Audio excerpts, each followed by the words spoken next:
Hello, hello, hello. Welcome, welcome, welcome. Greetings to everyone. How you guys doing? I hope everybody's doing well. For the love of Nigeria, we are here again. We are here again for the love of Nigeria. How they say they talk am? Na who F up, na he lose or something like that. I can't remember how they say these things again. I can't remember. It doesn't come to my mind right now. But they say now who F up, now you lose or something like that. So we continue to fight for this country. Omo things don't bad. So I see one video when VDM do. I think he went to a location where the people when they demolish their houses, when we came render homeless. He took some he took some things for them, some maybe some mosquito nets and stuff like that. Omo, VDM, he's not perfect too, but he's sure wiping tears away from the eyes of people. He's giving some people hope, you know, hate him, don't like him. The guy is doing his part. He's not perfect. He makes mistakes along the way. I mean, I don't expect perfection from him. He's making use of the resources that he has to, you know, at least alleviate some of the sufferings of the people. You know what I mean? So I can't even, I can't blame the guy. Can you guys hear me? I hope you can hear me because I feel like I'm not hearing myself. Let me see if you guys can hear me. Please, if you can hear me, let me know. Hey, let it not be that I've been talking to myself and I do not know. Eh? Sorry, see as I put hand for the camera. Mona no vex. Mona no vex. So I mean, you don't have to like the guy, but he's doing something. At least people feel like they are being heard. I saw him loading or pulling out mosquito nets from his car today. That he went to visit and he went to drop with these people at the man, they don't even provide accommodation for the people when they demolish their houses. Nigeria, but Nigeria is, I don't know, that place, God damn, it's so bad, it's not even funny. They don't provide any place. So we can just destroy the place, waka leave am. You no care, like, I don't care if you like, don't have anywhere to stay. It's none of my business. I don't give a damn. That's the attitude that Wiki has given. Is given. You demolish people's homes, render them homeless, nothing for them to hold on to, and you just walk away. You don't even look back. That's wicked, man. That's another level of wickedness that I don't understand. Eh? I don't understand it at all. All this is when people they look every day, the insensitivity, the wickedness of their leaders. They harden people hard to. Shebi they say they found another group now in is it let me make sure my volume is okay. This one that I'm not hearing anybody. Nobody's acknowledging whether they can hear me or not. Welcome, by the way, if you're just joining, welcome, welcome. Let me just check. Welcome, by the way, if you're just joining. All right. I've checked it. My volume is good. You guys can hear me. That's fantastic.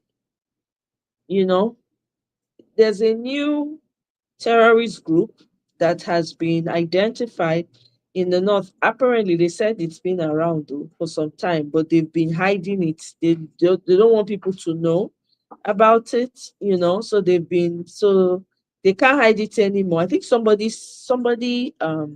blew the whistle on it. That's why it's now known. That's why it's now being talked about. Otherwise, Nigerians did not know that there's a new terrorist organization that's been operating in Nigeria. In that crazy? Kai! And I saw a video of, I think, this terrorist organization they were giving, whether they give them welcome introduction, I don't know, like massive groups of people come gather together and they were talking, like talking to them. Omo, Nigeria get long way to go. I don't know as we want to solve that problem. The problem, it choke for Nigeria, it choke. But we cannot, they say now who give up now, I be F up. I be now who F up give up. I don't even know again. But whichever one, not only that country we get, we don't get any other one.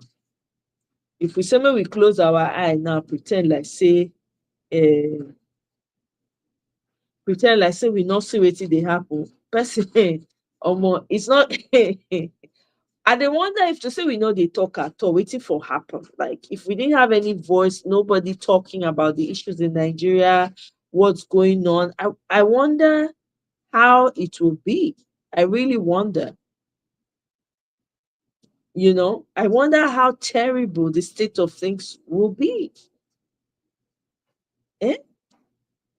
And some people are talking about state policing.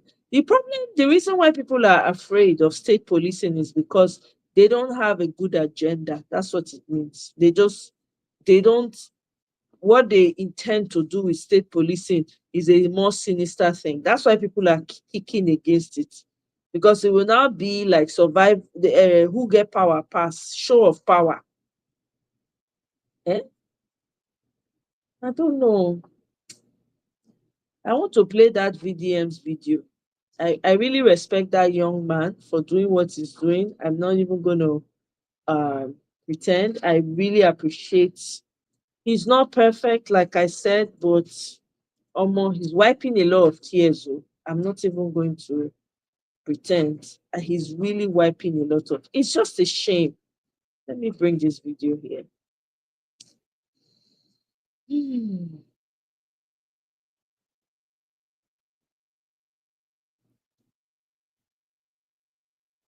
12 midnight on the 11th of November. And I'm at the location where Nation Wike demolished.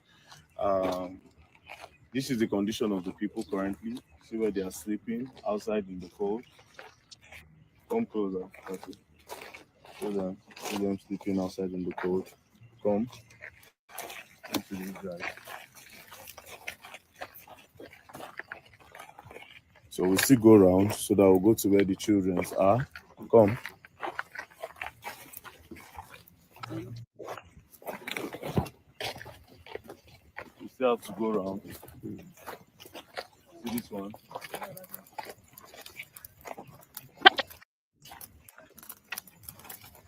It still goes down. No, let me take you to where the kids are. This is where the children are.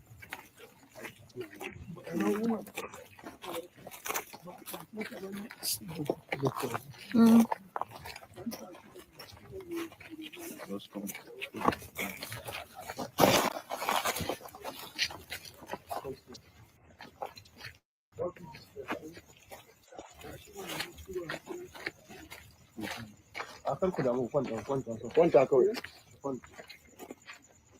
See, this is the current situation of things.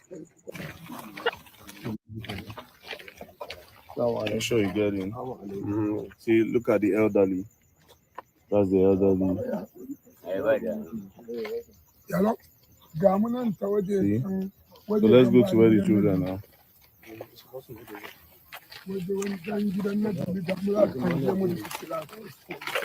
Look at their property.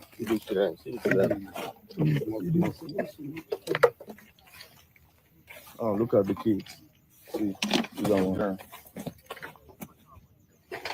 in the cold. See them, see kids in the cold. Mosquito will bite. So what if these children fall sick now? Medicine is no longer cheap. Where you say, okay, you go buy cheap drugs. Medicine they're very expensive. You understand? So move on. Okay. See where people are sleeping. See children. See kids. Okay.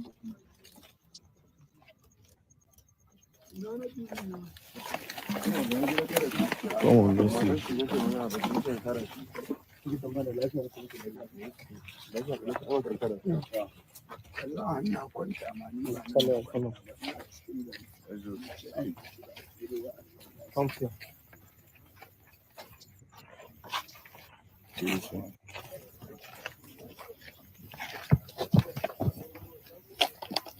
are welcome.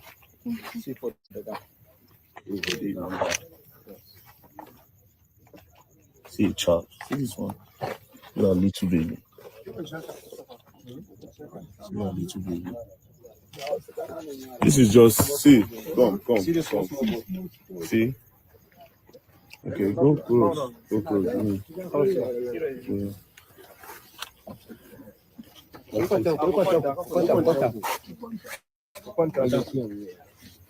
See mother, see children in the cold.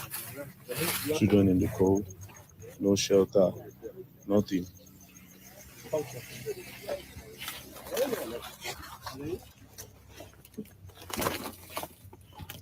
Look at small baby. See, look at small baby. Sucking breast. Sorry.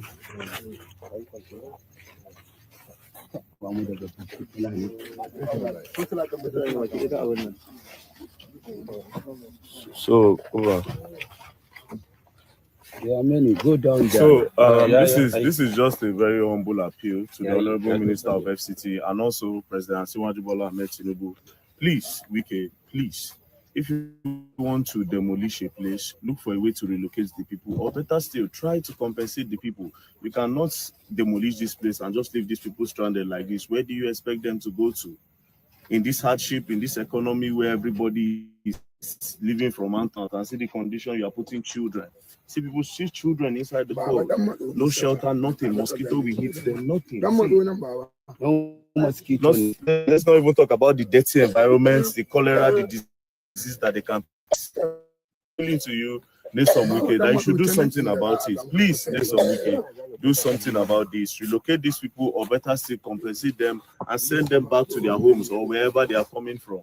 Please, we beg you. Please, thank you very much. Please. From Maiduguri, okay. Some from Zamfara, Sokoto, Katsina, close to us, Kaduna here.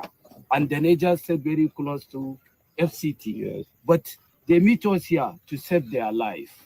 We believe that Wike can save our life under the God ruling. We believe that Wike is not a wicked person. We believe that our Excellency President is a person when he's looking the future of children, that they are inviting even foreigners to come and help people with the nets and the cholera, medicine, and the other things concerning the health. But let them look the condition. Where is some of our leaders before?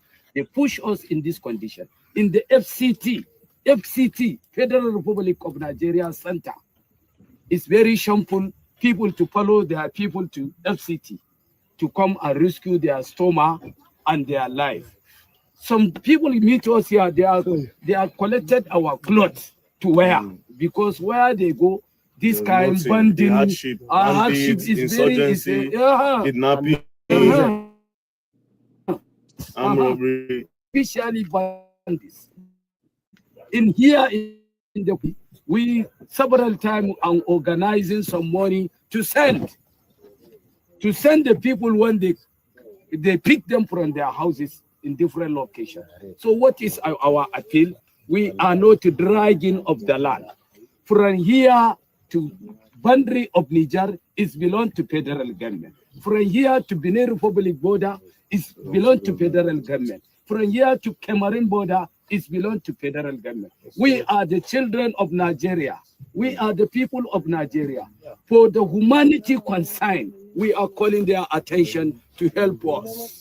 Please. Thank you very much. Please. Thank you very much. Thank you very much. Yes. Hopefully, maybe God will touch his heart, and then the government will think about the best way to actually assist. Please, hopefully.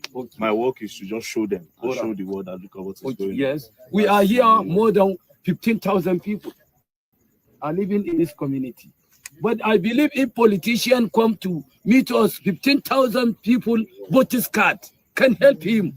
to be a president, to be a councillor, chairman, and the other they don't think like that. But if they are not thinking, they only come to you when they need you. 2027, they will look people like us. We are helping them with prayer. We are helping them with our budget card. Yes. Where they are taking us. If we don't live for our nation, where they want to take us to go. Yes. If they don't want us to belong to the Federal Republic of Nigeria, let us hand over us to Niger Republic. So now, Yes, true. That is. because our country, We are not abusing them. We are obeying to security. We all put it in the law of Federal Republic of Nigeria. Hopefully. Thank you very much. Thank you very much. We are calling the attention of any part of humanities. We are calling their attention to choke their mouth in our matter. We are human beings. yes. I don't know what my child can be tomorrow. You don't know what your child can be tomorrow. You are from poor family. Yes. We are from poor family. Look at us today. God differentiates us that them to be our leaders. We accept it. Tomorrow our children can be somebody. True. They want to us, our children, to be more than them. We are not praying for Nigeria that. We want Nigeria to be peaceful country, beautiful country. Country, one, whatever you need it, you will get it in Nigeria. We are not going to foil or gold when they are digging it and other things. Push. No, we are looking for daily day bread. Yes. Don't worry. Please. Thank you so much. Thank you. All right. Tomorrow. Yeah.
Kamar wasan yara, kamar ɗakin kara.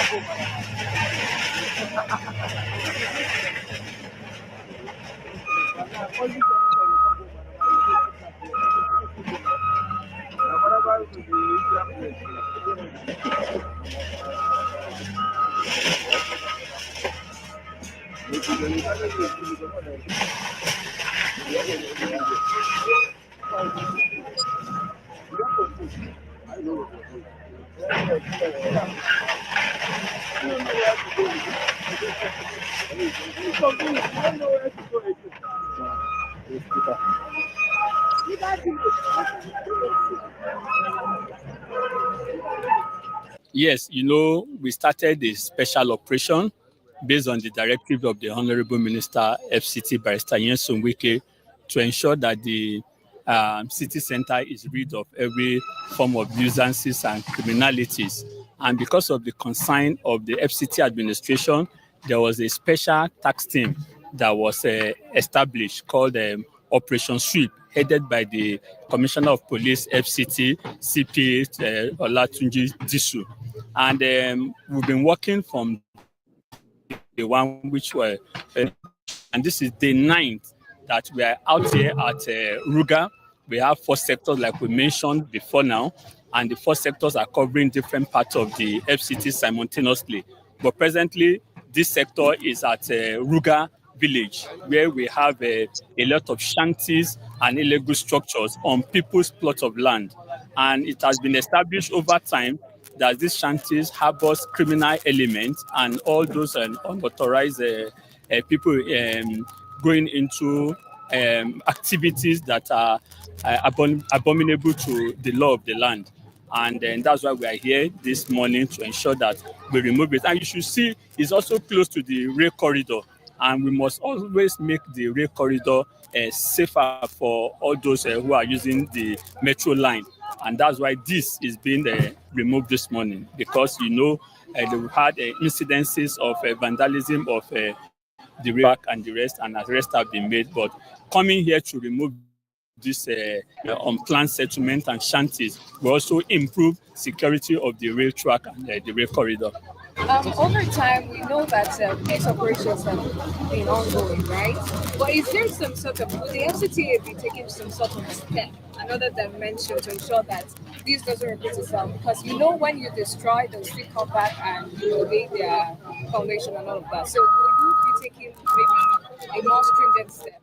Yes, like I made mention of, the operation is a holistic operation that covers different activities. Like for this particular place where we are removing the illegal shanties and the structures, the Honorable Minister have categorically said it that all those who own plot of land should develop it or face revocation.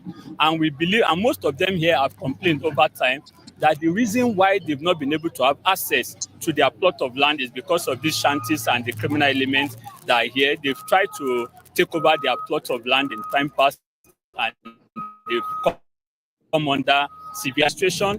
Have come with this tax team to help them clear this place of those shanties. So we expect the owners of the plot of land here to immediately take over the plot of land and start development.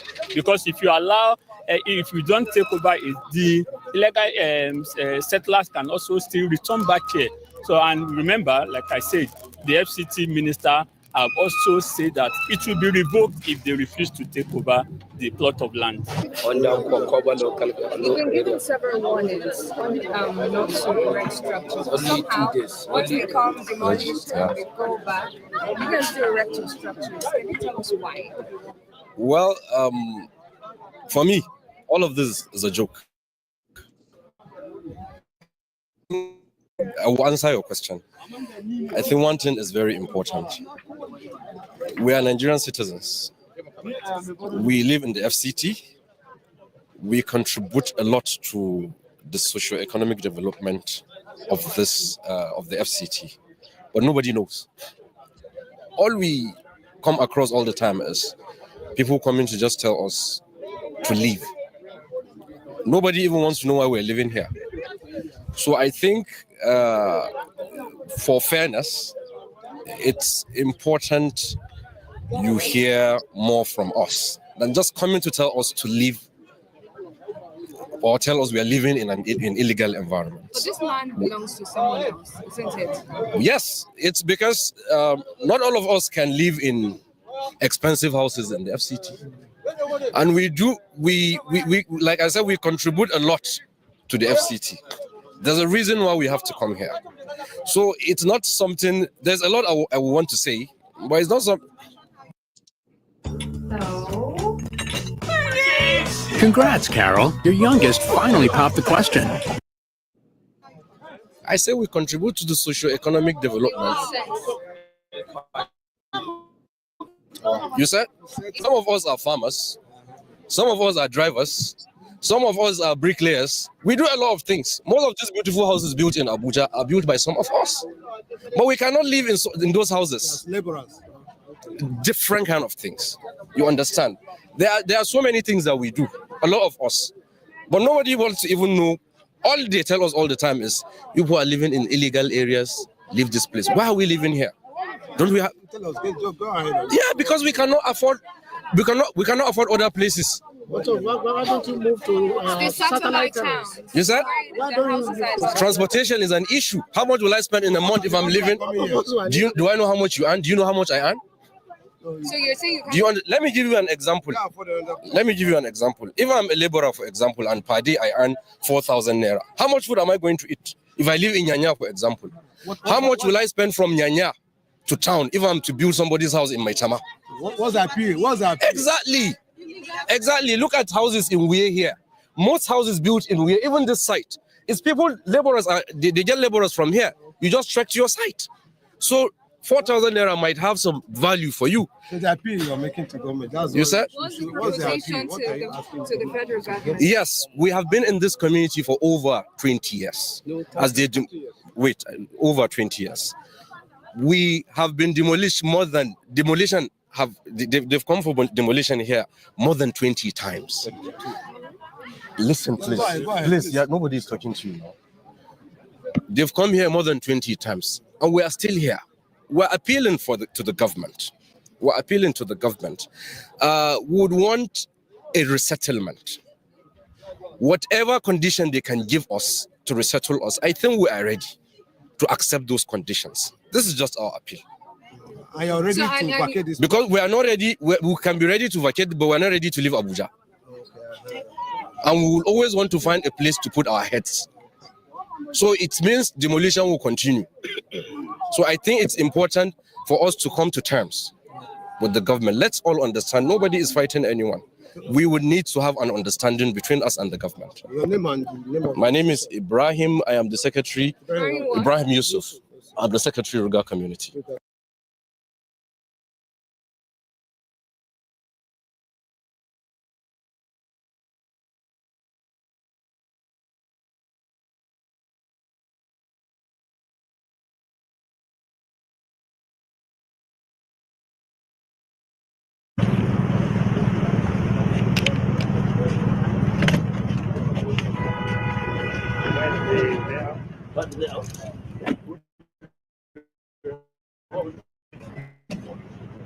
Yes, one minute here. That's why we're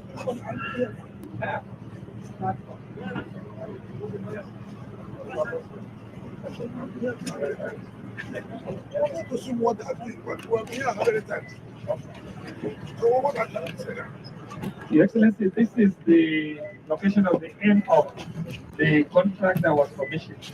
And this will be the start of the new project which you are trying to engage to see the extension of the two main carriageways up to the Okoma.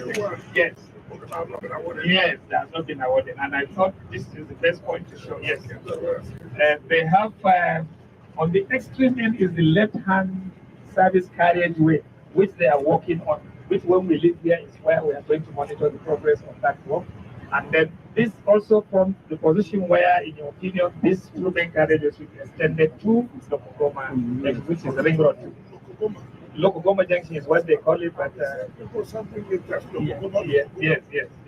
With the, in fact, one of the complaints now from them is moving along on the side that will lead us to Lokogoma Junction.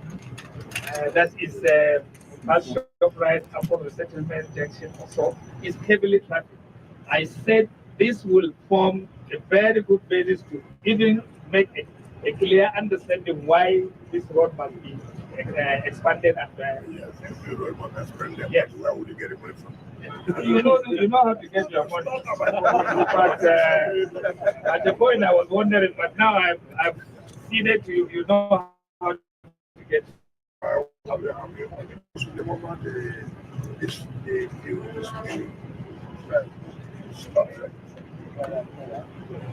This one. Could be two mechanisms. Yes. No, please, where we're down. The institution was money to you.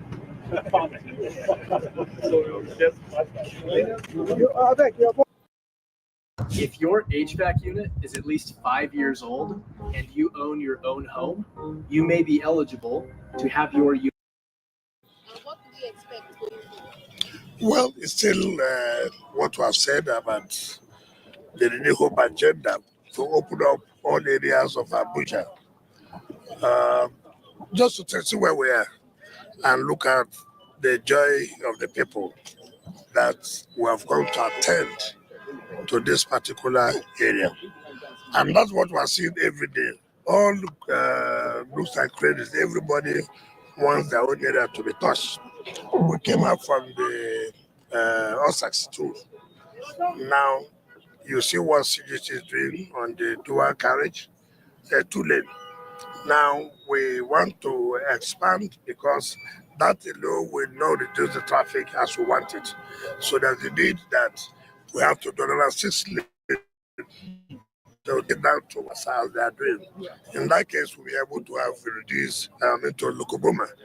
Then in that case, we'll be able to reduce the tax up to 95%. Like I've said, it is the directive from Mr. President to see that all areas, not only the city, but also in the satellite towns, are all opened up with road infrastructure. You will not believe it now that all the roads we are doing in satellite towns are going to be provided with solar light, which has never happened. So it's wonderful. We're happy with what we're seeing, and we're happy with what the contractors are doing. Indeed, the Real Hope agenda is a reality, is working. People can see with their eyes. It's not that you are told. Okay, I recall that previously when we visited that Apple Road, you expressed your displeasure. But are you confident in the contractor? Very much confident. Of course, you remember that they did the powerhouse area, going to Asokoro, with what they have done there. And what we saw now, look at the level of the stone base, and which you know that they also put 2 layers of asphalt, binding and wearing a course. We are very comfortable with them. As part of your commitment to ensure the speedy completion of most of these roads, this Apple mechanic, some months ago, the head that order the relocation of the people there to Wasa. How soon are they going to relocate it? When the committee is doing their work, you know that the road is going to pass through that area. So that's not going to be a problem. We have told them, and when we get to that point, they have no choice but to lead. It's for the interest of everybody. It's not for anybody's particular. It's for everybody, for the public. So just be assured that everything will be done.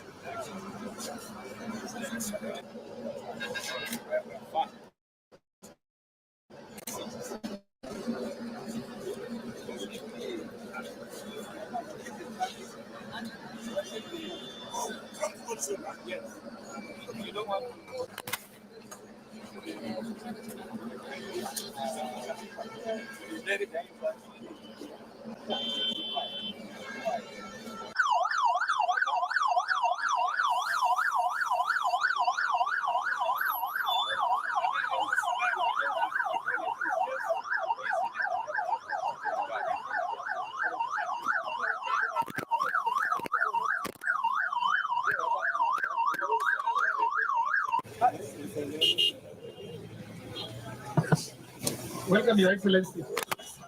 I don't know, maybe the development will find from development control. This is okay. Your Excellency, this is the junction of Onagdi Way, which we call on S20.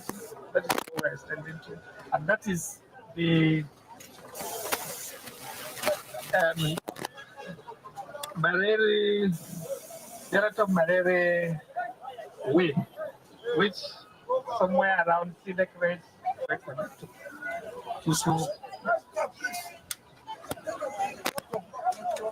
Okay. Stop because we wanted to show you also.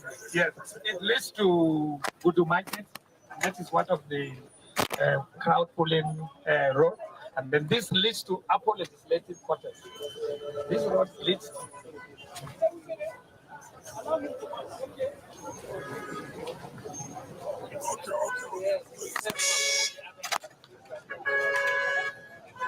this road will go round in a loop.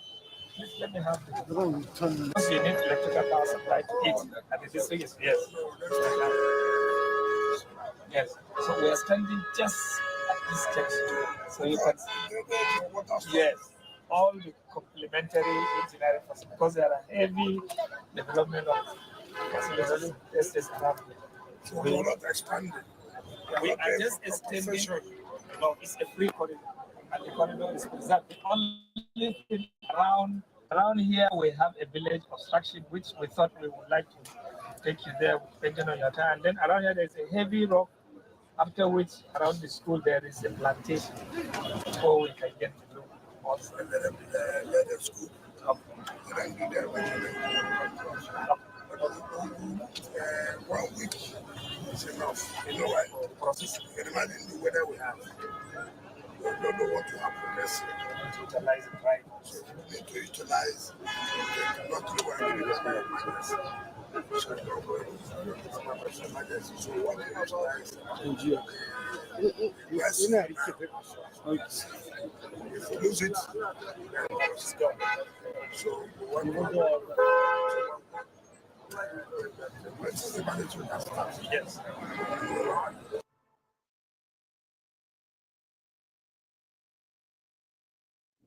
Nigeria and noise pollution. Imagine all the honking, everything. You can't barely hear what they are saying. Wow.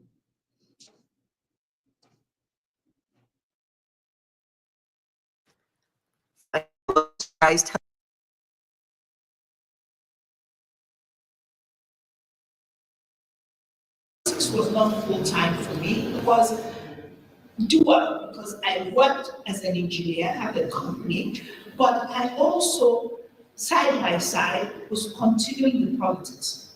My introduction to politics was from the incumbent senator of this place. She, which belies that women do not support women, actually do. And I am also looking, she gave me her structures, she ensured that I got a ticket and I ran. And I assure you that that election went on for a year. I would never have been as successful as I was without her support. She was a giant standing behind me.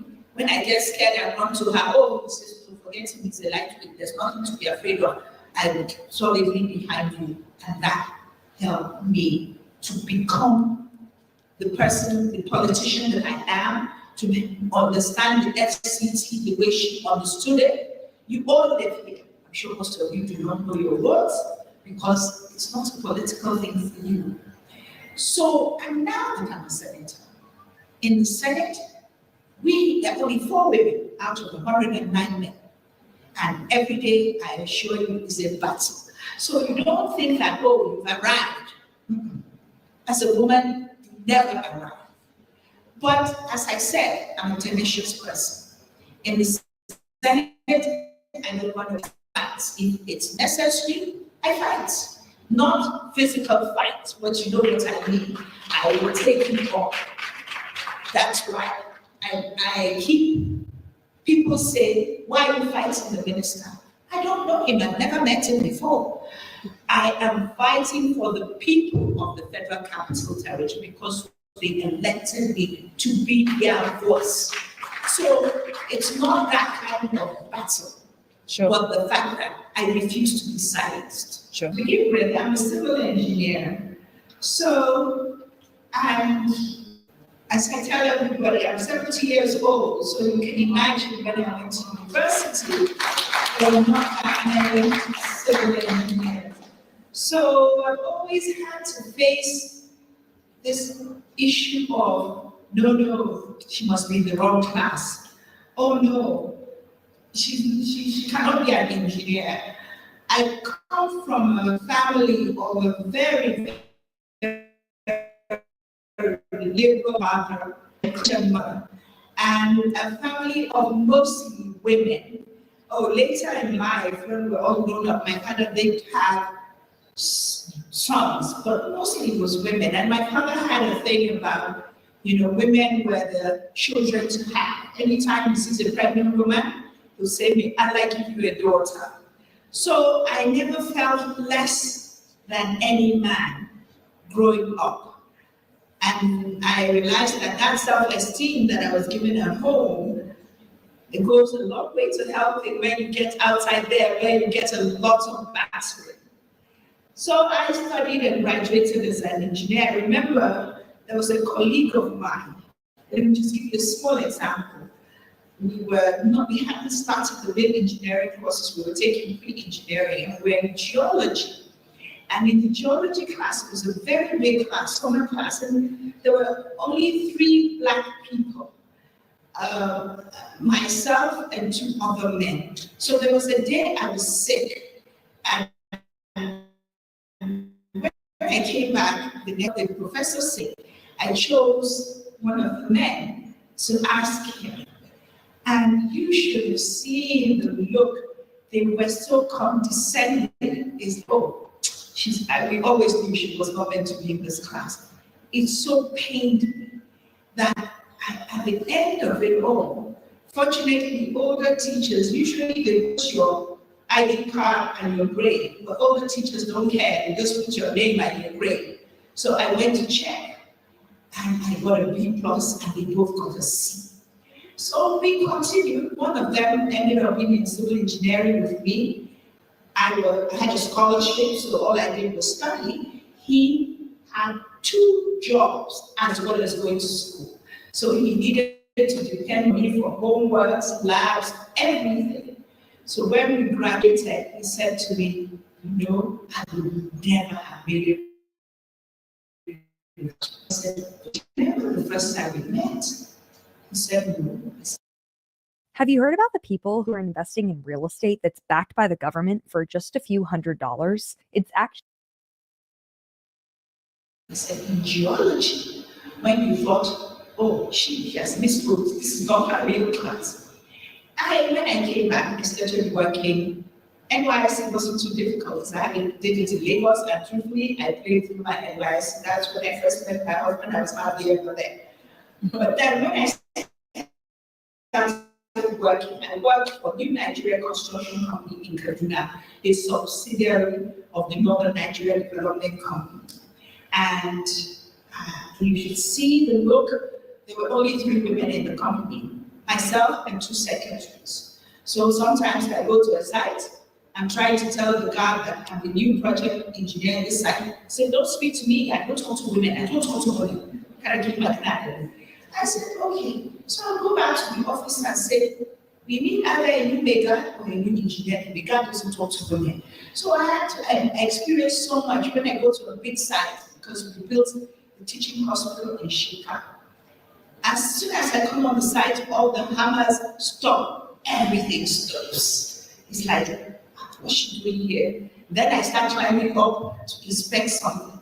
But it did have, I always pretended I didn't see it. Sometimes I'm amused.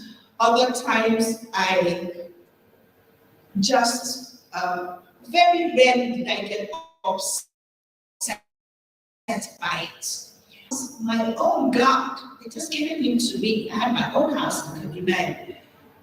And I was building a house for this man, and he came to the house. I wasn't there. He left a message for me, or rather, my company was building it. So when the guy came, he said to me, one of your customers came.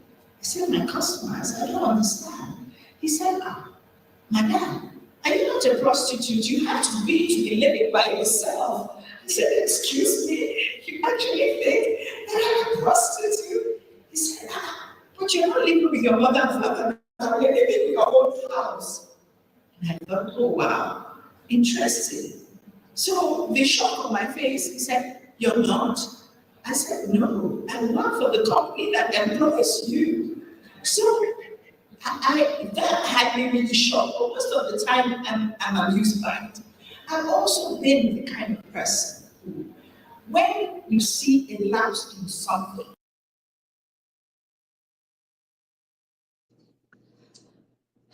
I hope Wike is allowing this woman to work, because all this explanation when she they give so yeah, I hope say that they serve the people as they should, because this explanation I don't know whether I don't know. I hope he's not really standing in the way of her getting her job done, to be honest. Because I see Wike standing in this woman's way a lot. She's trying to do her job, and Wike sort of is gagging her, because she has to be reminding people that, the way she grew up, one thing, and the others. I don't understand. Nigeria don't turn to, I don't even recognize this country again. Well, lie. People I can't recognize it backed by the anymore. government for just a few $100s. crazy. It's actually pretty crazy. A few weeks ago, stories by Nigerians deported from the United Arab Emirates went viral on social media. They all had one common story, despite coming from different ethnic backgrounds in Nigeria. They told how they were picked up from their workplaces in taxis. One even said that he was driving a taxi himself when he was stopped and arrested. Some were walking the streets, in their workplaces, in their homes. They all shared one common story, that the UAE authorities that arrested them told them to blame the Nigerian government, that they sanctioned the operation to deport anyone that is Nigerian, whether the person is documented and legally living in the country or not. They all packed all of them, rushed them into waiting airplanes, and deported them back to Nigeria. It didn't seem real at the time. That was why we didn't cover the story when it broke. But come to think of it, why would any government, not just Nigerian government, sanction the arrest and deportation of their citizens from another country? It doesn't matter if the people were living legally in the country or whether they committed any crime. Sanction the deportation of their people. And by the time this happened, people postulated that it might be part of the agreement they had with the UAE authorities to remove the visa ban on Nigerians. It just didn't make any sense. Also, it's difficult sometimes to believe people who were deported because they might say anything to make themselves look clean. You do not have any evidence that proves that they committed any crime or that they did anything that merited them to be deported. If they come to buy, ask questions, don't go for put call before you put body. Also, coming from a country known for their strict social laws, they are not exactly a bastion of human rights. Anyway, going by what Tinubu told Nigerian youths, it seems that the stories shared by people that were deported from UAE have a likelihood of being true. He told Nigerian youths to resist the urge to travel abroad for greener pastures. How in the world can someone say this? How unprogressive to tell people not to move to where they will be paid living wages, unlike in Nigeria where the wage can't even take a worker home. As a matter of fact, most people doing menial jobs today are living from hand to mouth. How can someone who left Nigeria for greener pastures in Chicago, United States in the 70s, at a time Nigeria's economy was booming, the naira was so valuable to the extent that it had more value than the dollar? If Tinubu left Nigeria for greener pastures abroad at the time, what will Nigerian youths be doing today when the naira has been so devalued to the extent that it is virtually worthless? Also consider that his family lives abroad. Yes, his children live in New York in million-dollar condominiums. So why are they not all in Nigeria, since everywhere is filled with roses? Everyone should be in Nigeria according to them, working for her success, working for her prosperity. It is sheer wickedness to tell people not to go to where they will be paid higher wages. It's nothing short of wickedness. Even in the United States, in Europe, doctors, professionals move to where they are paid higher.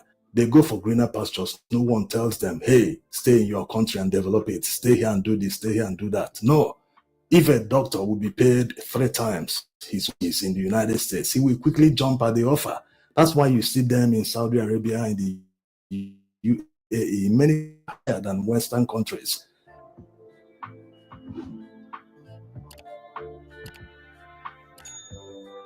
Why would anyone see this as a problem, that Nigerians are traveling abroad where they will earn higher wages than what they earn in Nigeria? That's if they even had a job in the first place. Are they also aware that the highest FDI that Nigeria earns annually comes from Nigerians living abroad?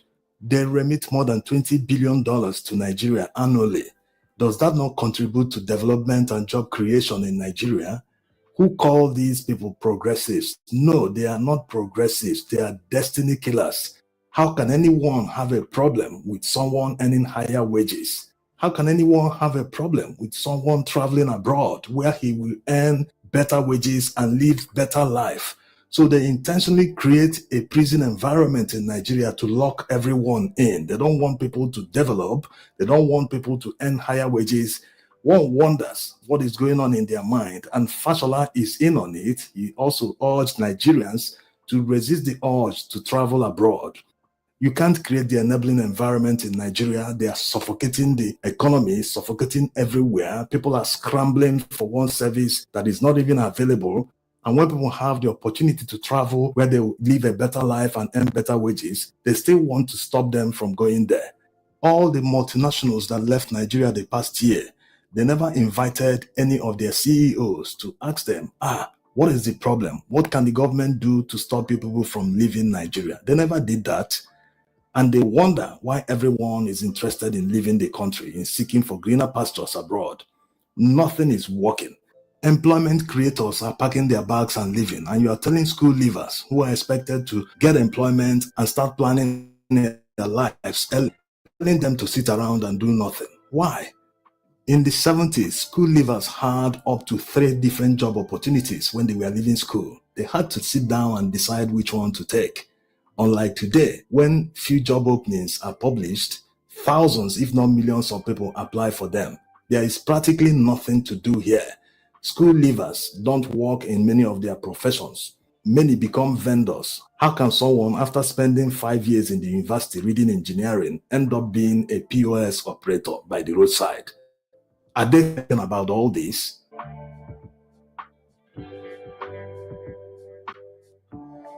If you cannot create the enabling environment that will cause the economy to boom so as to be able to absorb millions of school leavers every year, then at least invest in world-class education so that Nigerian school leavers will be highly sought around the world, can get employment from anywhere in the world. They will travel there and earn higher wages, which will inevitably be brought back to Nigeria, and in turn, Nigeria will benefit from the development that the billions of dollars repatriated to Nigeria will cause.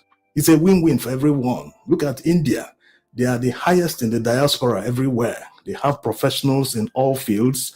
Most of the tech companies in the world are managed by Indians, and they are better off for it. Most of them still move back to India and invest that money in productivity. The Indian government is not telling their people to stop traveling abroad to seek greener pastures. Rather, they are looking at the advantages. They are taking advantage of the benefits from the people living abroad. If you look at how the Indian economy has been transformed the past 2 decades alone, you will see where the knowledge came from. It came from the diaspora. In Nigeria, many people from abroad that came back to contribute their own quota to the development of the country, many among them have sad stories to tell. Many among them have returned to where they came from because the environment is very hostile to development. These are the issues the government should be looking at fixing. When the environment is so hostile for your own people, not to talk of foreigners who came to invest in the country, that should tell you that your economy is going nowhere. All this fake patriotism, people that have in the past said that they don't believe in one Nigeria, they are the ones telling people now that they are not patriotic enough, as if there's a yardstick to measure patriotism. Do the right thing, but no, you want to lock everyone in here to suffer. You don't want people to live, to earn more money. There was a time in this country, in this Fourth Republic, in the early 2000s, in the mid 2000s, workers could save for a period not more than 2 years and they were able to afford an imported used car. Is that possible today? Absolutely not. They are killing the Nigerian economy without knowing it. Or maybe they are pretending they are not seeing all that is happening. They are only focused on IGR, any more revenues that they have nothing to show for it. To whom much is given, much is expected. There are any more revenues. Instead of the money to be showing in the lives of Nigerians or in the economy, it is only showing in the lives of politicians. They keep renovations with huge amounts of money that can build new mansions from scratch many times over. 5 billion naira for the vice president's mansion in Lagos. Does he live in Lagos? He lives in Abuja in a newly renovated 21 billion naira mansion. Is that not enough? They keep telling Nigerians to have patience that things will materialize in the nearest future, but they must actualize their worldly frivolities in the now, not later. The patience is never for them. It is only applicable to poor Nigerians. Where are we heading with this kind of mindset? You can't provide for Nigerians. You still want to prevent them from getting it for themselves. They've made it impossible for people to make it in Nigeria with all the devaluation of the naira, with all the increase in petrol price, with all the increase in taxes. They have suffocated everywhere. They still want to prevent people from going to a place where they will make it for themselves. Is that not witchcraft? Jefferson, welcome. Oh, greetings to you. Can you hear me?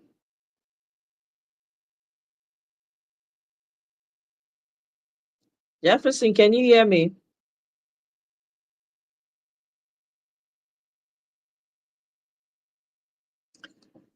Can you guys hear me in the comment section? I don't think Jefferson. I can hear you. Can you hear me now? Okay. How now? Oh, you're out on video today. Okay, okay. So yeah. Yeah.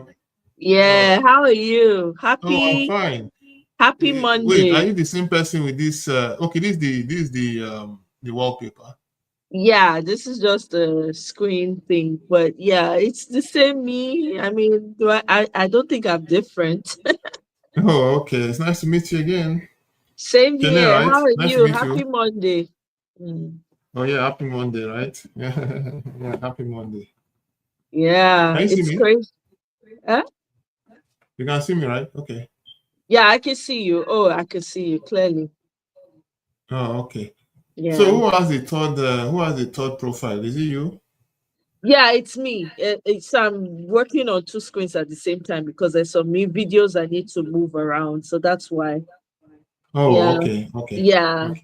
So yeah, so we're here. So I mean, Oh, I shared the video of the demolitions going on and the work that VDM is doing. Later on, I think he took some mosquito nets to those people that were made homeless by Wike's demolitions, and some of them spoke. And then I also played the video of Ireti Kingibe because I was curious as to know, because it looks like Wike is really disturbing her, giving a hell of a time, a hell of a stressful time, and she's not able to really carry out her duties as a senator like she really should. So kind of played a little bit of that video, and then also what other video did I play? I think I played the video where it was more about the demolition, I think. That's it. And then we just moved over now to Ned video, talking about the fact that Nigerian government is talking to the Saudi Arabian government, sort of an agreement going on for them to repatriate Nigerians back. It's just so many repatriate things. Nigerians from Saudi Arabia? Yet from wherever they are to come back, and they're asking Nigerians to come back home. I'm like, are these people okay? Seriously, are you sure these people are okay? Honestly, because I'm beginning Oh to my think that God, there's it's something fundamentally wrong. Oh, honestly. it's you see, it just shows, just like you said, it just shows how do I put it? It just shows how uh, frackle the brains of our leaders are in Nigeria. I put it that way. Of course, we all faced our fair share. Most of us, when we were working in Nigeria in those days, our salaries were not up to $1,000 if you compare them with international standards. And within that period, when we're working in Nigeria, especially some of us are working in oil and gas or even any sector, you will see expatriates coming to the country and they are being paid times 20 of what you're earning. You can't plan, you can't do anything. And even if you earn such salaries, you are seen as among the top 1% in Nigeria. It is a monster we created for ourselves over the years. I can take you back memory lane. Some of us, when we finished our secondary schools far back, is it 2001, some 2000, some 1990s and thereabouts. Most of us didn't have anything like what they call, we didn't have what they call part-time jobs, it's not everybody that had it. I stand to be corrected. Anyone that has any contrary opinion can come up here and say it did not exist. Even if it existed, it just maybe you have to work with somebody as a boy or a girl, if you know what I mean, before you can be able to get something. How much of those opportunities were there? It's not as though that if the opportunity presented themselves, who will not want as a child to be able to make some extra income apart from the little money that their parents are giving them?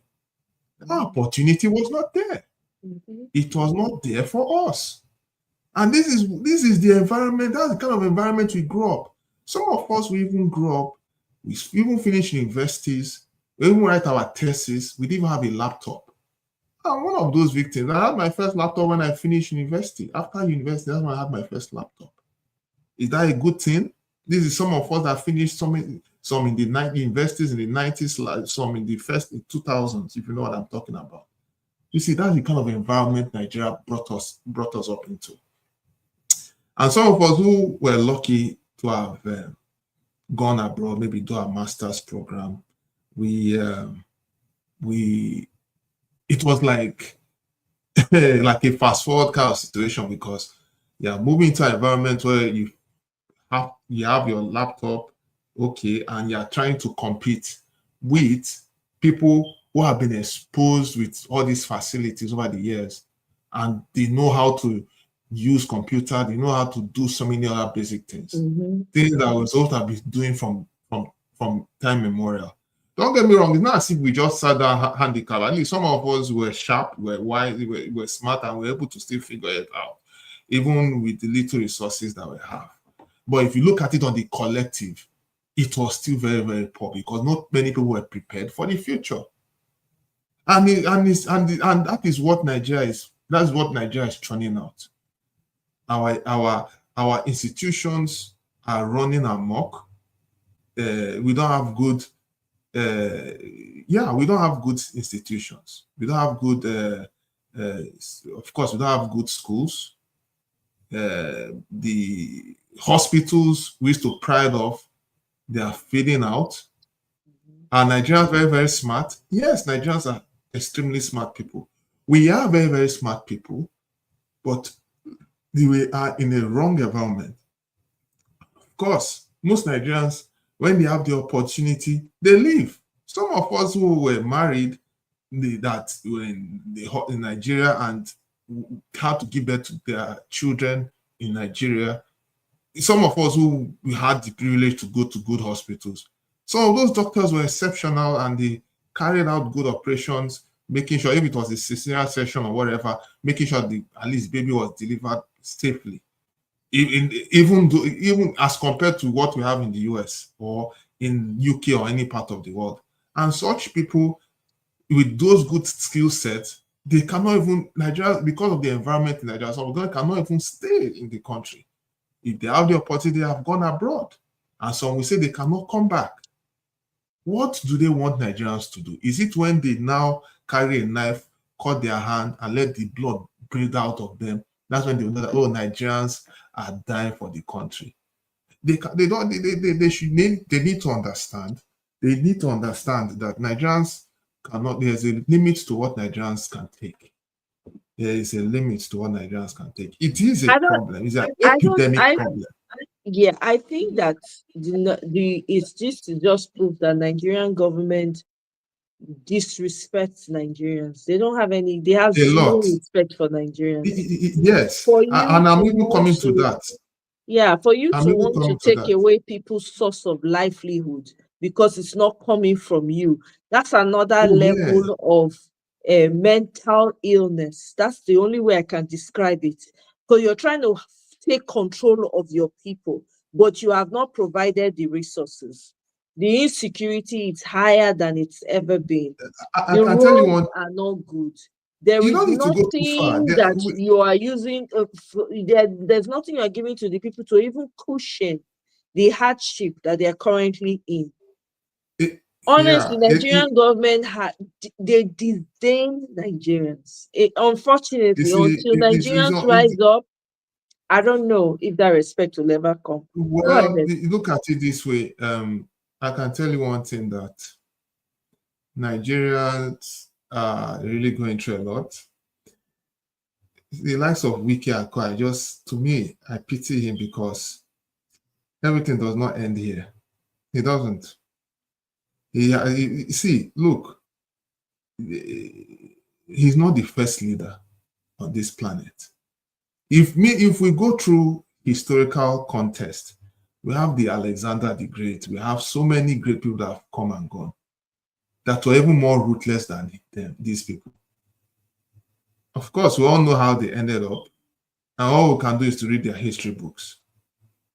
When they do things like this, they think everything ends here. another pricing can come up. Something can happen. You cannot. You do you think that when you take people's property, it's going to rest well with you? No, it's not going to rest well with you. It's not.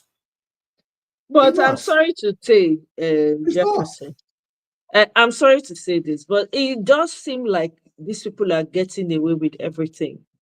No, they are not getting away with That's it. what, because if they're getting away, if that were They the might be case, getting away with it, but they're they're not getting getting away away with with it. it, and they've been getting away with it for generations. So we're not talking, oh, they got away with it, and we're saying no, their children are actually thriving. The biggest slave Wait, traders how are the in children? I know where the you're going. How are biggest the the children actually biggest thriving? sorry the biggest slave trader in Nigeria, one of them, Furoyi Tinubu. The woman she has descendants that are still enjoying from the royalties that they're paying them for the slave market. These people seem to be thriving. So I find it difficult, when sometimes I hear, oh, it's not going to be, but they've been enjoying this for generations. And this is what is empowering and encouraging the same people who have the greed and the gluttony to say, you know what, I beg you, nothing they happen. I will do anything I like. I will unalive, I will do this, I will destroy just to get there. I'm telling you, that's why, because there seem to be no repercussions. I'm wondering, is it because the people are not reactive? Because if they had a reactive, what's it called, citizen, there's only so much they can do. Look at, for instance, the American election here, right?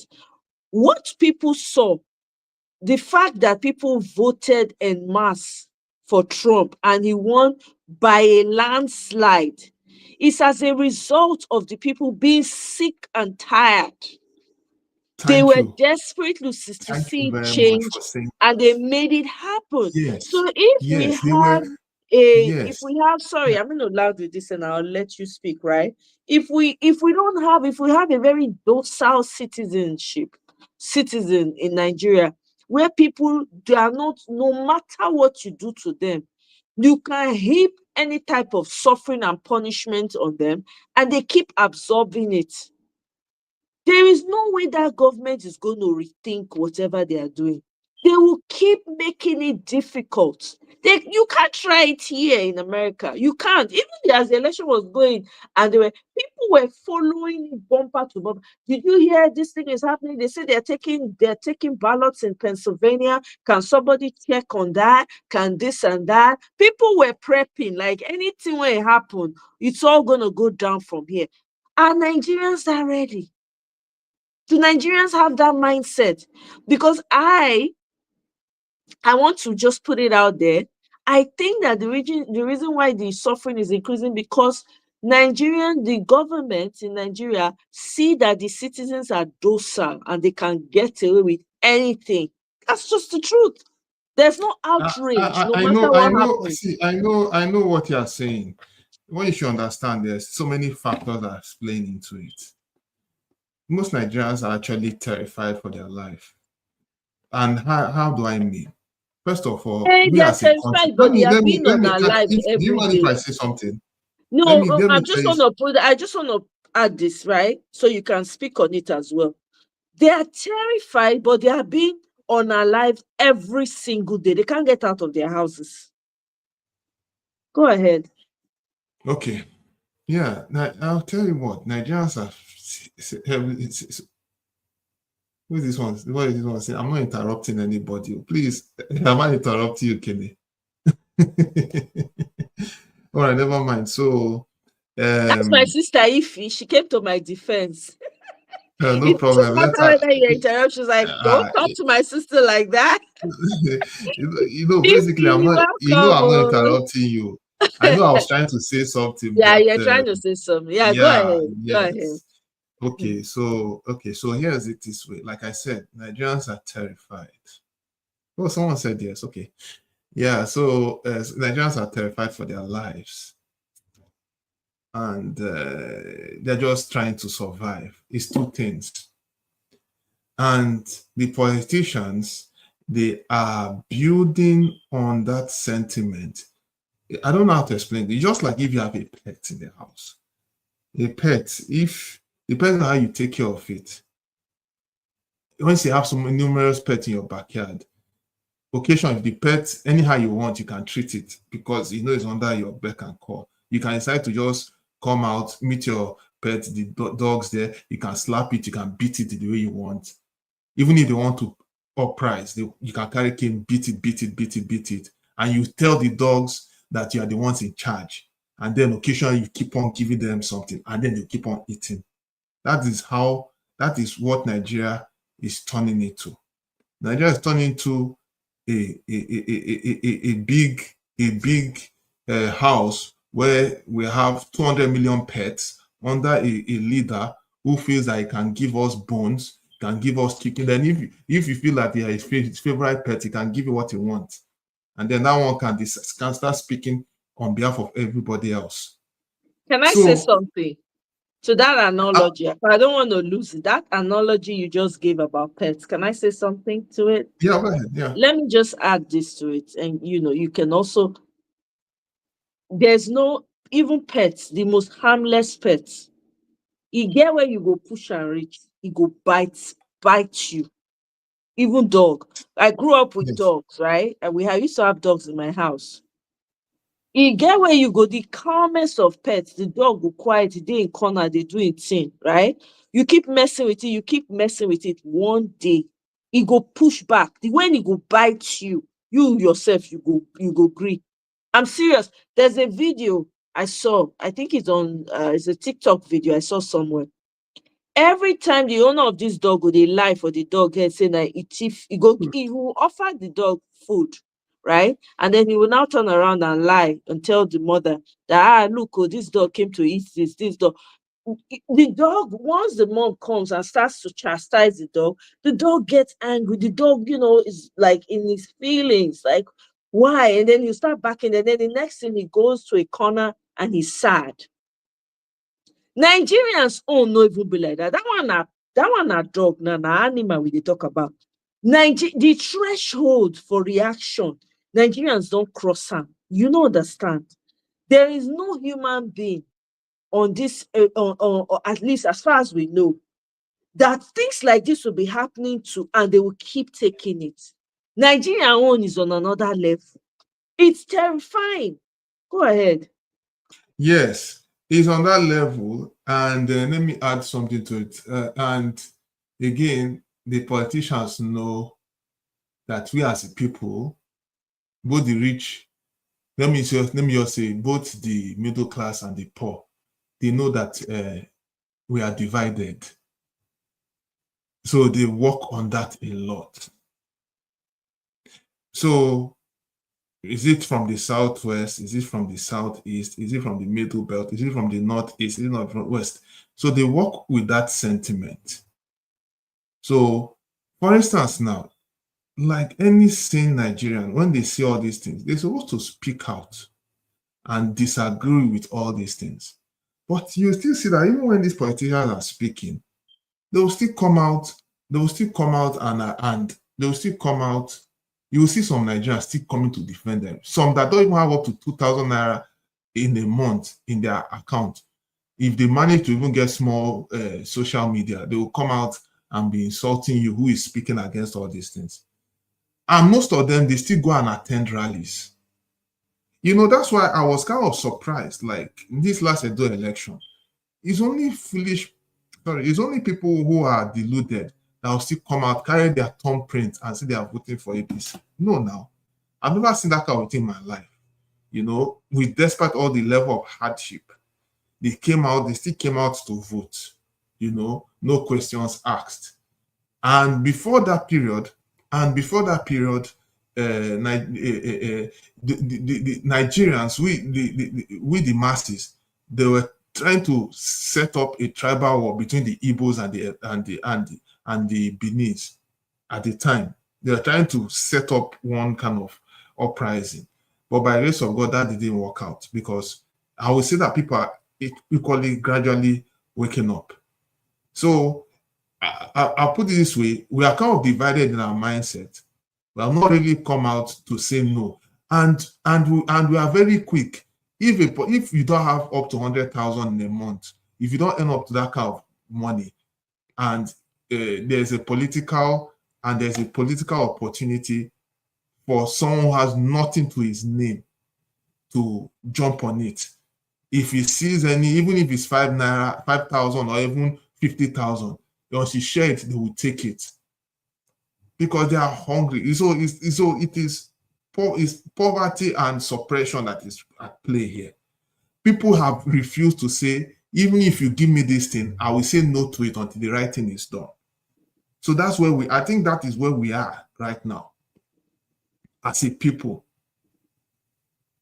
I still don't want to. I hear what you're saying, right? And I don't want to make excuses for Nigerians anymore. That's just the truth. Because no matter how you flip this, there is no human being, right? Look at what happened with which country was it now? Is it Zimbabwe? I can't remember which country just did elections now, and the people poured out in the streets in their numbers. I can't remember which country. We cannot continue. See, I'm tired of making excuses for Nigerians. No more. If Nigerians see, it's either you just choose your poison. It's either you want to unalive inside the house or you want to unalive fighting on the streets. It's just that simple. You know what happened now? MC Oluomo is now the national chairman of the Nigerian Road Transport I'm Workers. aware of it. I'm aware of all these things. Do you Everybody understand? will have their day. So Don't worry. I'm tired of saying, oh, Nigerians, oh, they've been beaten down. You get where you go beat person rich, you go beat you. You cannot, for me, now, you get where you talk rich now. If I not like, I go immediately respond. You cannot see all that one of, oh, they are weak, they've been beaten down, Nigerians are cowards. Let's admit that. Please, there's nothing wrong in admitting. Then I just remembered another thing. Our Okay. orientation, we have a poor thinking faculty as a people, all inclusive. What do I mean? We are heavily religious. I'm not saying we should not pray to our Maker. It is good to pray to our Maker and to be a strong Christian, be a strong Muslim, be a strong African believer, be a strong whatever you want to worship.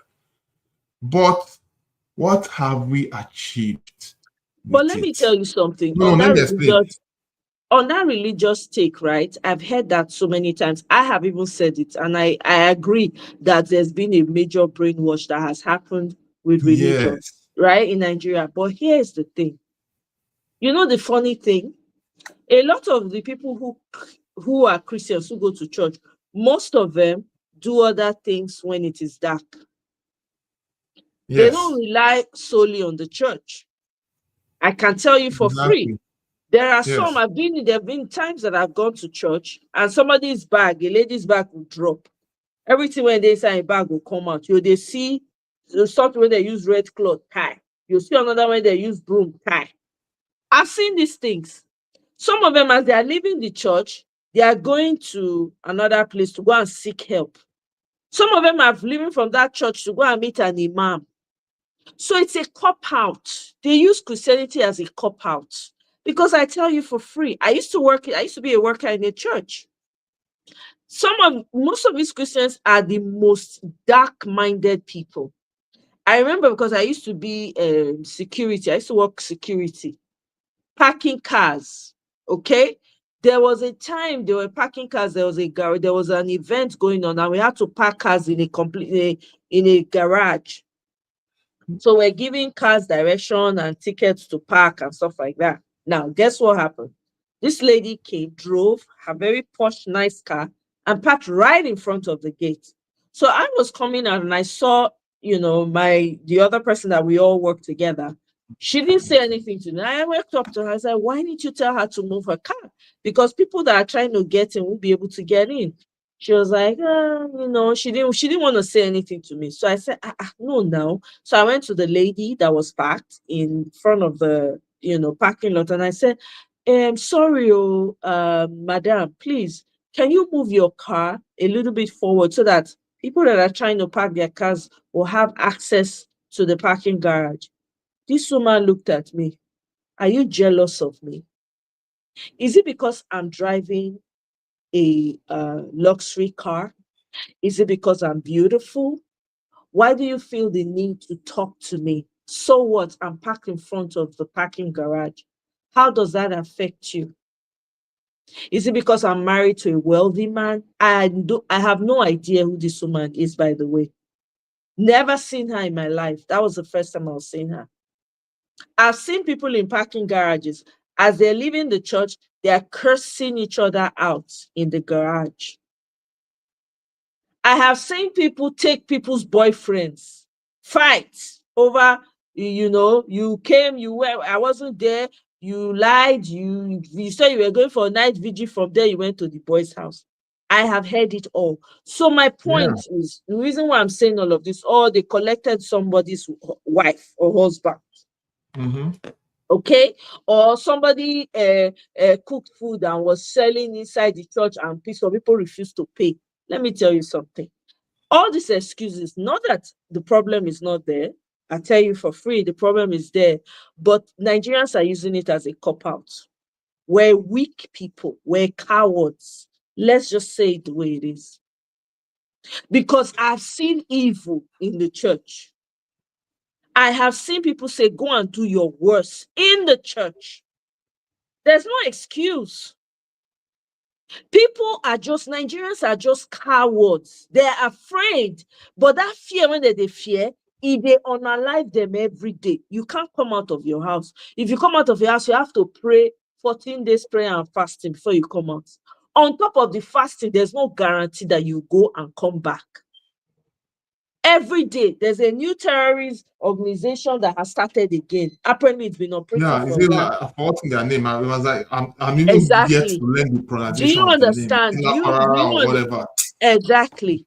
And then in the south, you have people, the same community people, doing evil to each other. I'm not going to make any excuses for Nigerians. I'm sorry. We either take the bull by the horn, or everybody go just wait for house. This time, they don't need to break down door. When they knock, open door for them, because you are cowardly. You are too coward to push back, to fight back, to protect you. Do you know that families are selling off their children? That's how cowardly they are. So you rather sell your child. You rather send your wife to go and work as house help instead of you to fight. There's a case of a man who went and then, kind of encouraged the wife to go and work as house help in Saudi Arabia, wherever country. The woman no fit come back again. Guess what? The man go marry another woman. Are you hearing what I'm saying? The pikin, when the woman leave for her, the man went to sell that child and went to marry somebody else. I'm tired of making excuses for Nigerians. Nigerians are cowards. I'm a Nigerian, right? I'm not a coward because there's only so much. I have taken part in protests in Nigeria. I have. Soldier don't flog me for leg before. Say we go to protest because one thing they happen for school. I don't myself. I don't see. My sweat did that ground for Nigeria. We don't fight. We don't talk. We don't push back. And this now during Babangida time. We're cowards. It's either we gave birth to cowards, and that's what we're seeing. So we need to own up to our responsibilities. We gave birth to freaking cowards. So now tell me, why are you bringing children into the world to come and suffer the mess that your grandfathers have created? Your grandfathers that went to school for free, got tickets to eat food for free. Sorry, I don't know who was in the. Sorry, I don't know who was in the. Somebody came in and left. So please, if you please come back. I'm sorry, I didn't get to you on time before you left. Do you understand what I'm saying? It's maddening to me because I have been part of the conversation. You understand? I've been part of the conversation. Oh, Nigerians are no. If person forbid now, if you person they tell you they threaten your life. Wetin be the first instinct? Now flight. If you can run, you run far. You don't wait for the person to do what they want to do. No, now. We look this thing well. We don't they make excuse. Be like say the excuse when they make it, they even make them even more cowardly. Because if you say they get family for abroad when go send them money, hell no. That's what they are, and it's funny, and that's what they are banking on. I want to speak on the issue of the fathers. You see, the fathers, our fathers, they had it easy for them compared to what is going on right now, because the economy is crazy. The spending power, they had very good spending power at the time. Some of them, like you said, most of them went to school for free, primary, secondary, even down to university, be it in Nigeria or any part of the world. So they didn't really suffer what we are suffering today. But my issue with our fathers is that some of them, when they have got into our position now, they want to still be enjoying everything. They want to be in their helms of affair.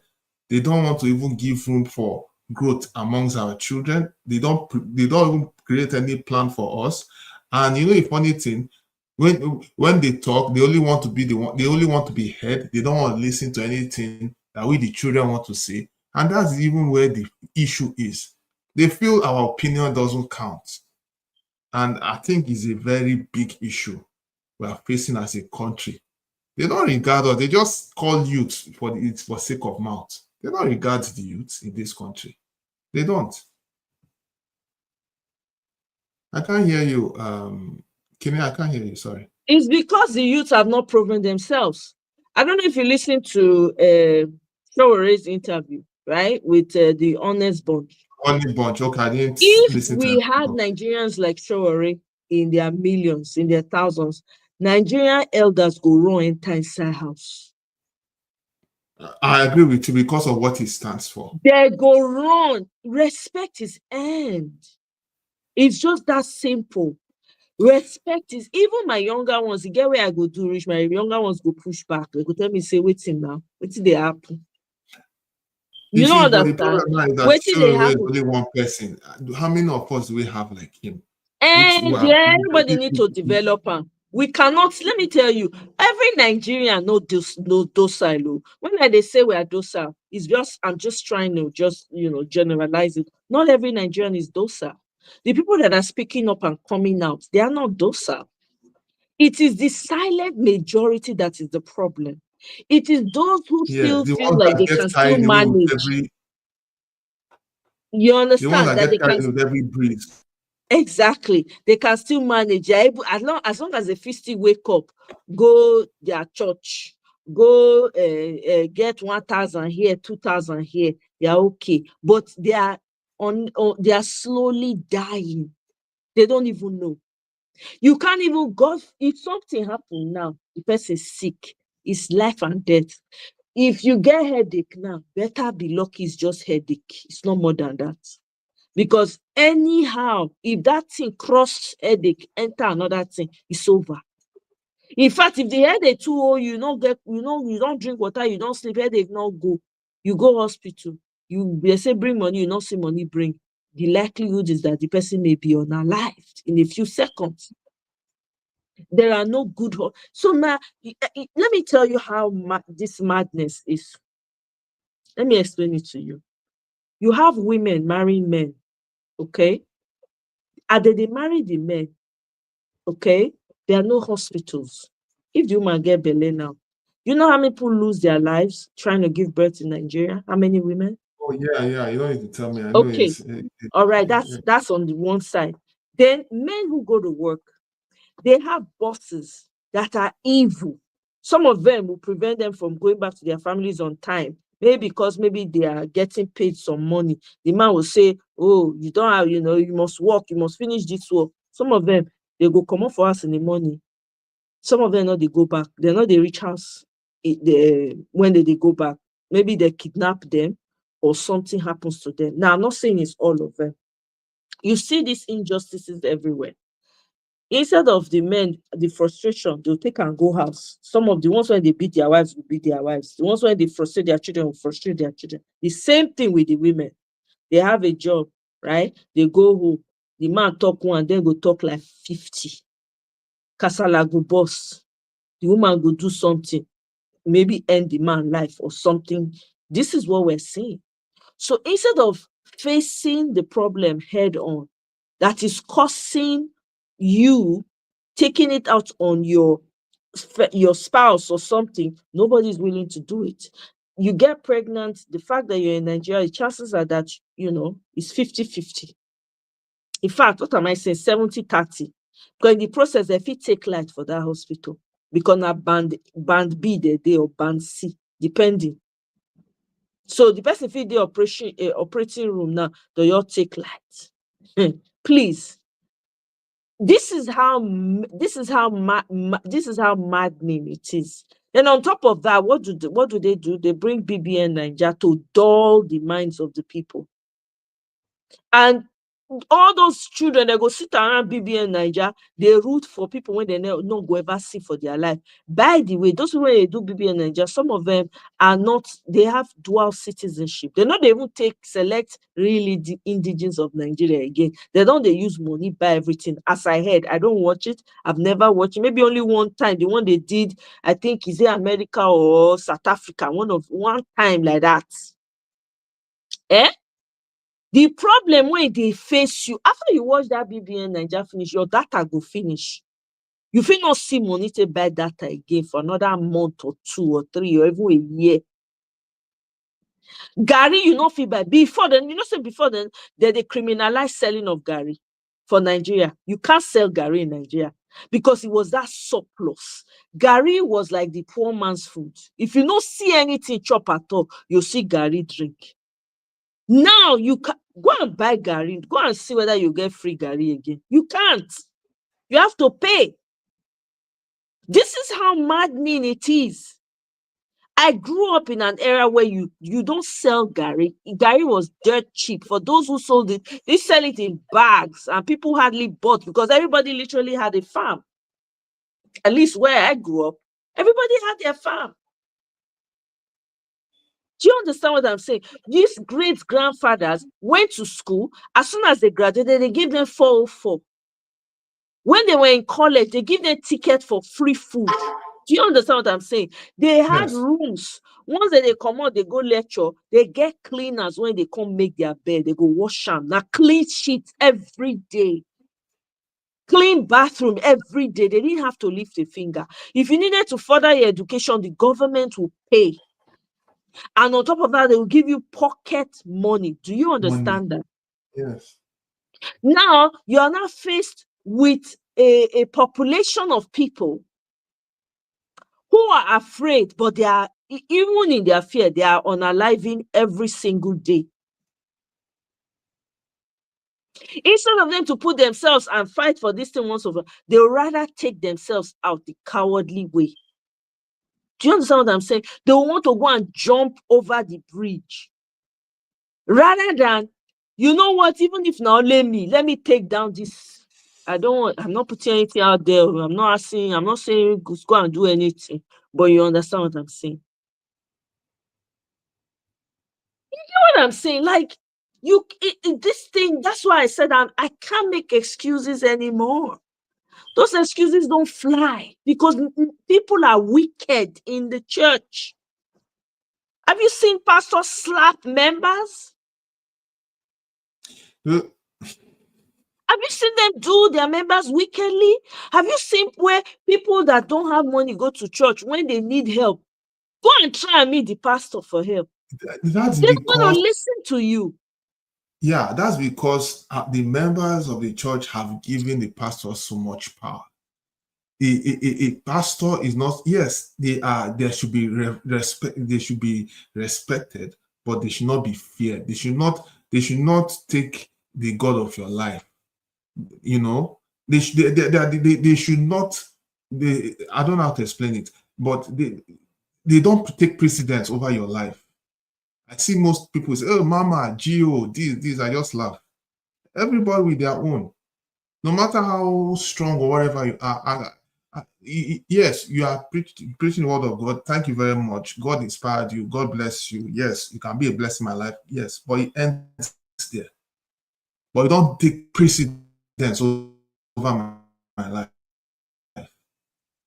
The moment that they don't take precedence over our life, the better for us. They need to let them understand that. And because they have given so much power to these our religious leaders, that's why they feel anytime, most times when the political people go and maneuver with them and plan something with them, they will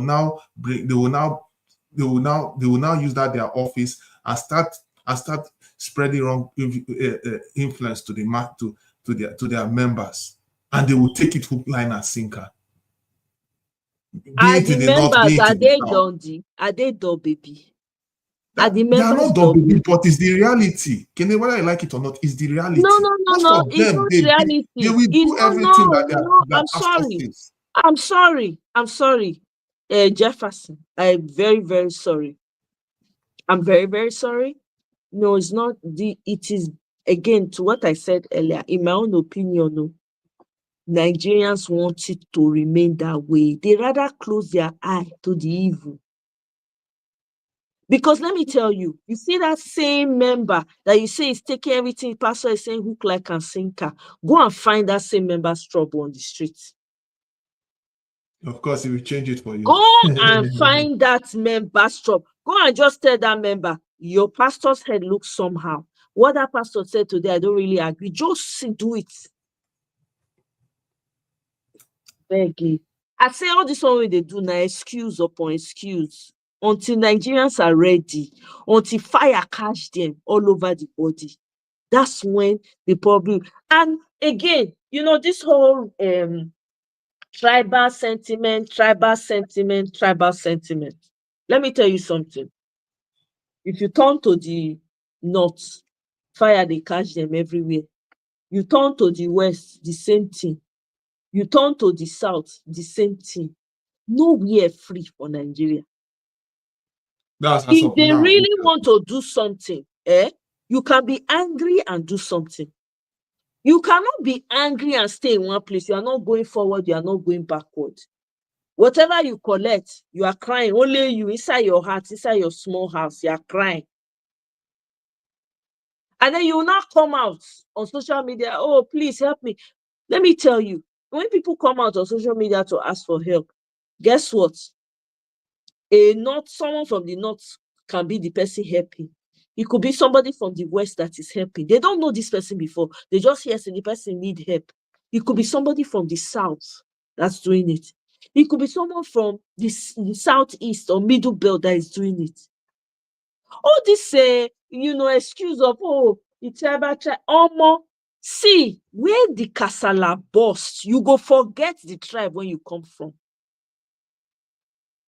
It's that simple. You go forget because you're trying to, first of all, save yourself. And then if you have a lot of you running in the same direction, you're not going to, which time you want to get to the house, oh, by the way, where are you from? You are not going to see time to be asking that one. People will do that one now. You go fair one, go save yourself first. The one that don't reach one, that go calm down. But I'll say, now wow, this thing. Maybe when you can't hear the person asset, you can't say they don't be. But you're not even thinking that. You're still not thinking that. Everybody from every part of Nigeria is committing a crime. Everybody from the people that are committing, they're saying there's insecurity in Edo State. The people perpetrating the insecurity are indigents of that state. What do you want to say about that? It's the same thing in the north. It's the same thing in the west. The people that are doing skull mining in the north, in the west, they are from that community. Some of them are imams, some of them are pastors. How do you explain that? To tell you that this whole tribal something that they are pushing, and I'm glad that you already said it in the podcast, that if you think that they're stopping them, they are paying them to continue to do it because that's the way they win elections. To tell you that this is what these people intend, that's how they intend to win election. So any person that is smart now, any person that has heard that, what do? You start to change your narrative. You find a way to just see people. I've always seen people the way they are. Now Peter Obi can open the secret for Nigeria, open everywhere. Everybody else, everywhere they smell. Before, once you're in Nigeria, I don't care where I don't even ask. Those things don't even come out of my mouth. As long as we understand pidgin, that's okay for me. I've met a middle belter here. I've met someone from the deep north here. I just there, I say, oh. Then they'll come talk. I say, oh, I thought you were from maybe Senegal or somewhere. I say, no, I be this, they'll come speak pidgin. That's it. I know they ask. I've met people from the east. I've met from my side. It's even people that are not from my side that help me most. It's the truth. Oh, yes, yes. You understand what I'm saying? So Yes. to tell you that all these things are artificial, and then I think that we also empower it by saying it over and over again. We are giving it more power. We're saying, oh, these people don't agree with these people. I don't care anymore. I'm done with the excuses. When Oh, yes, Nigerians are yes. ready, they should hit the street. I don't care. Be angry with your neighbor. That's okay. That's okay. People go to church. They are not talking to their neighbors. They will sit in that church. They will listen. When the pastor is preaching, they will say, hey, I'm glad he preached that message so that stupid girl will hear what he's saying. The other one too go, they say, this pastor, you be like say, what in my mind. So that this one go here. It's just for me. Honestly, I could be naive saying this, but the truth is, I think that Nigerians are intentionally closing their eyes and not wanting to be bothered by the issues. That's just the truth. They just want to live, I beg, at least I can afford to buy bread now. It's okay, at least I can manage. Let's just manage, and it's okay. Let me just, there's mayhem going on here. I can manage. And then when they now take somebody's child and they carry people, they not bring the complete people back. So it is the will of God. They don't bastardize the will of God. It's the will of God to be a prisoner in your own country. It's the will of God for somebody to come and enter inside your house and hire your wife and your children. It's the will of God. Are you for real? Are you for real? That one is crazy, man. But it's happening every day. It's happening every day in Nigeria. That's why I say I'm done making excuses for Nigerians. It's either they choose, it's either wait, just stay in your house, wait for your turn, they break down the door and enter. Or you say, you know what, is because when you are many, how many people they want reach? How many people? We can't continue like this now. Every day we are coming, talking. It's getting worse. It's not even improving. Say, okay, let's all this. It's not improving, it's getting worse. Yeah, of course, it's and then getting they worse. keep pushing blame. Yeah, it's getting worse. It's getting worse. And it is. But I know that one way or the other, it's not going to continue like this. It's not. The pressure of hardship will push them to talk. I don't know which other hardship one pass the one they go through right now. I don't know, to be honest. I don't know which other hardship because they don't go through waiting normal human being will go through. Even the ones when you're abnormal, even madman for street when you don't know. Hey, Sid, welcome. How you day? Happy Monday to you. Even madman when they say, you don't know where they, he go react in some kind things. If you go to bother man, the person when you know they all right for Nigeria, you just a poke am. If he ignore you first day, ignore you second day, the day when he go hold you. He no go leave you alone. Oh yeah, he will not. What are we saying? No, Nigerians are intentionally because they feel. I think that also because a lot of us outside of the country we are really talking about it. We are really pushing for it. Some of them just relax, take back seats. They say, let them just talk. It's okay, it's not that bad. You hear some people say, why people say it's not that bad now? Really?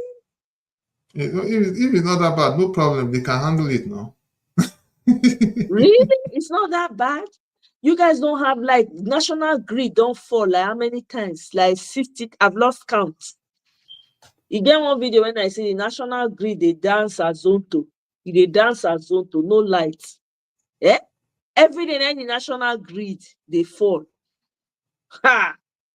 Abeg o, me I no know. That means say the children when these older people born, all of them, they're not just hey God, they just wreck their lives. That's what it means.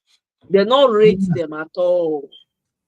When I talk, will, sometimes when I go talk for here, say Nigerian parents don't love their children, go be like say they push some type of propaganda. They don't love that. There's no how you can convince me that Nigerian parents love their children. Nothing you fit tell me. They don't. Because no I, parents watch their child go through what Nigerians have gone through and ignore and be quiet. No yes, parents. yes. I don't know. I think to me, I just feel that most of these fights, it has to start somewhere. They need to really, I don't know, they need to at least go after most of all these institutions. Once these institutions can be corrected, I believe we can have somewhere to have a good direction.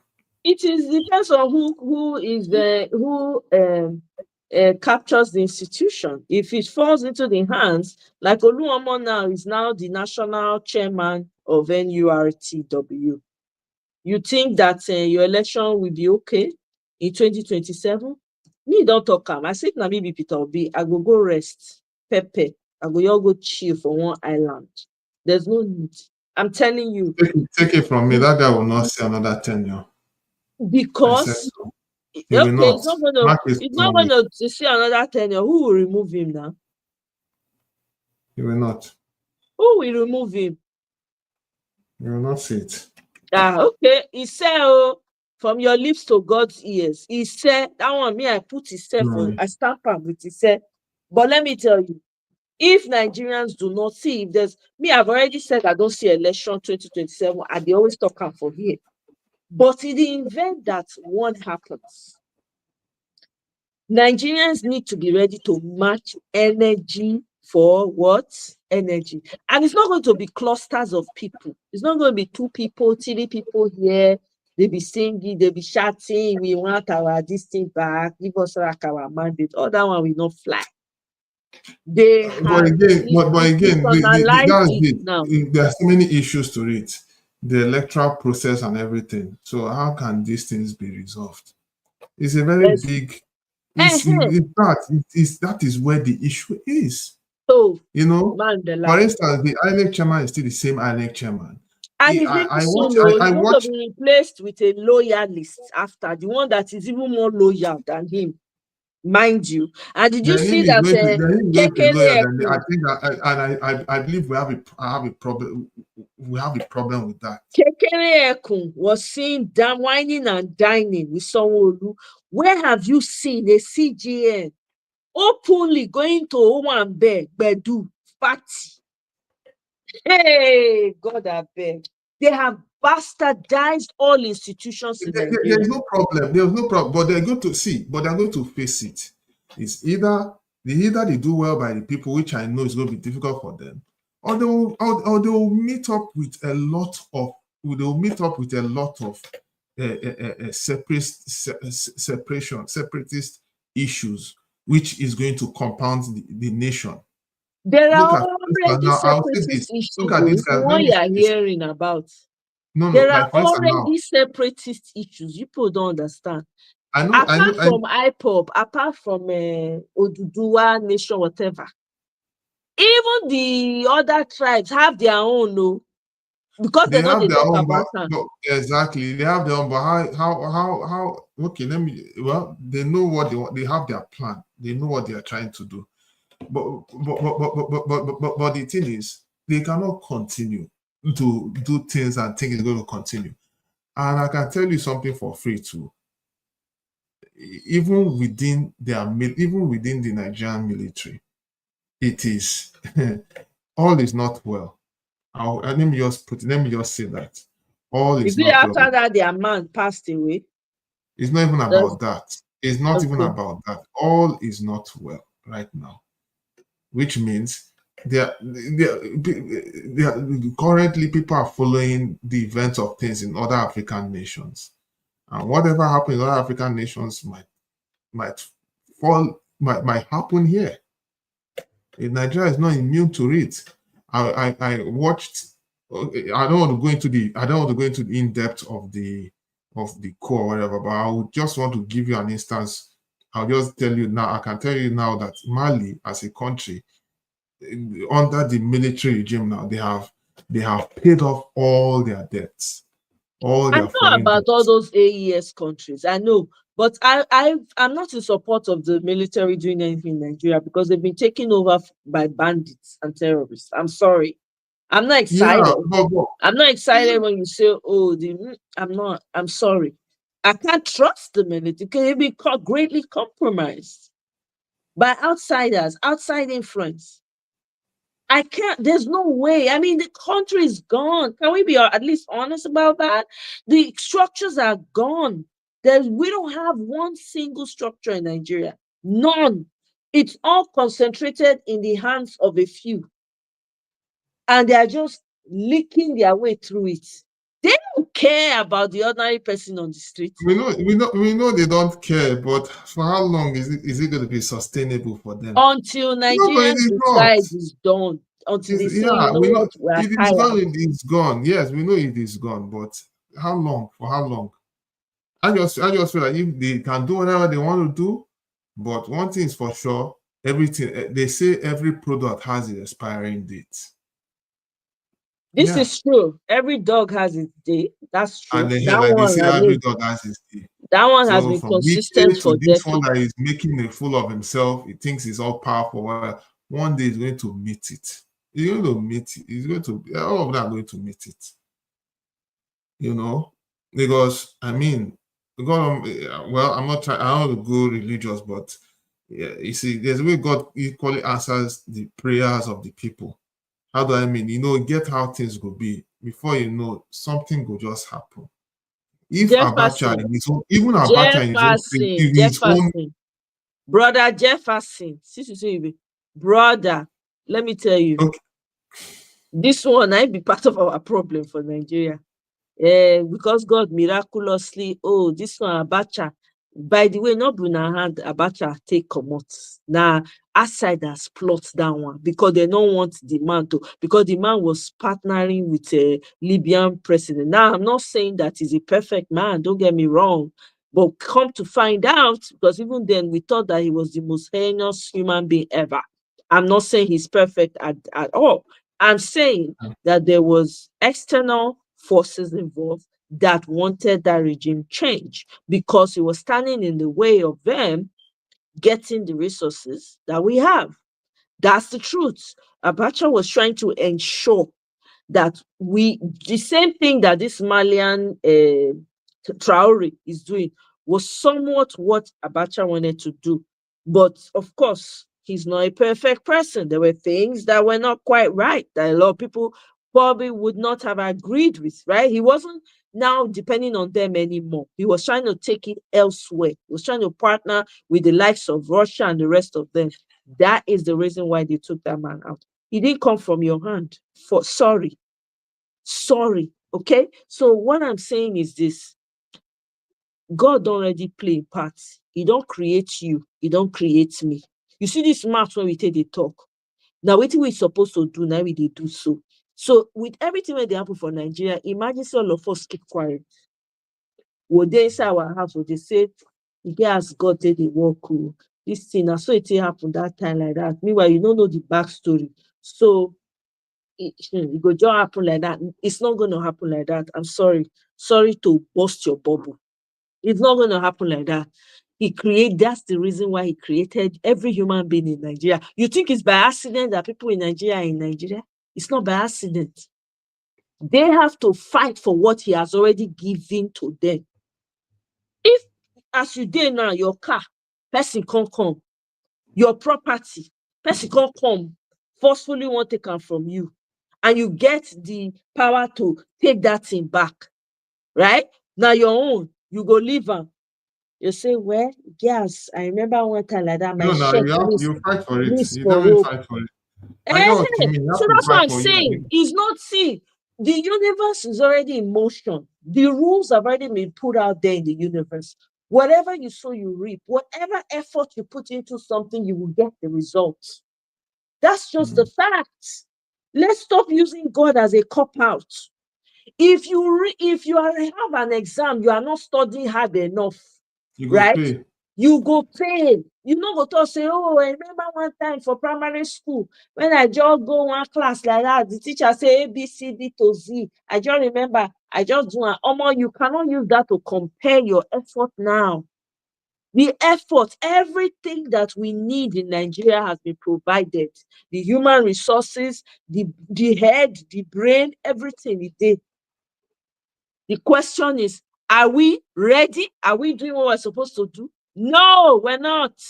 You're not. We are topping out. We are behind the curtain. We are behind the curtain. They say, who will go first? You go now. You go first. Go. Yes, There's exactly. somebody out there that has said, I am out here. Oh, you people should come out. In the likes of Shore, he's not perfect. He's not my favorite guy. But guess what? I don't have to like him to support what he's trying to do. I don't have to like him. I don't have to like anybody to be the leader of Nigeria. I don't have to. Trump is not my favorite person. If you say choose, I will never choose Trump. But guess what?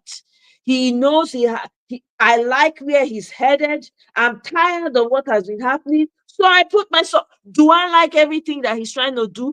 Hell to the no.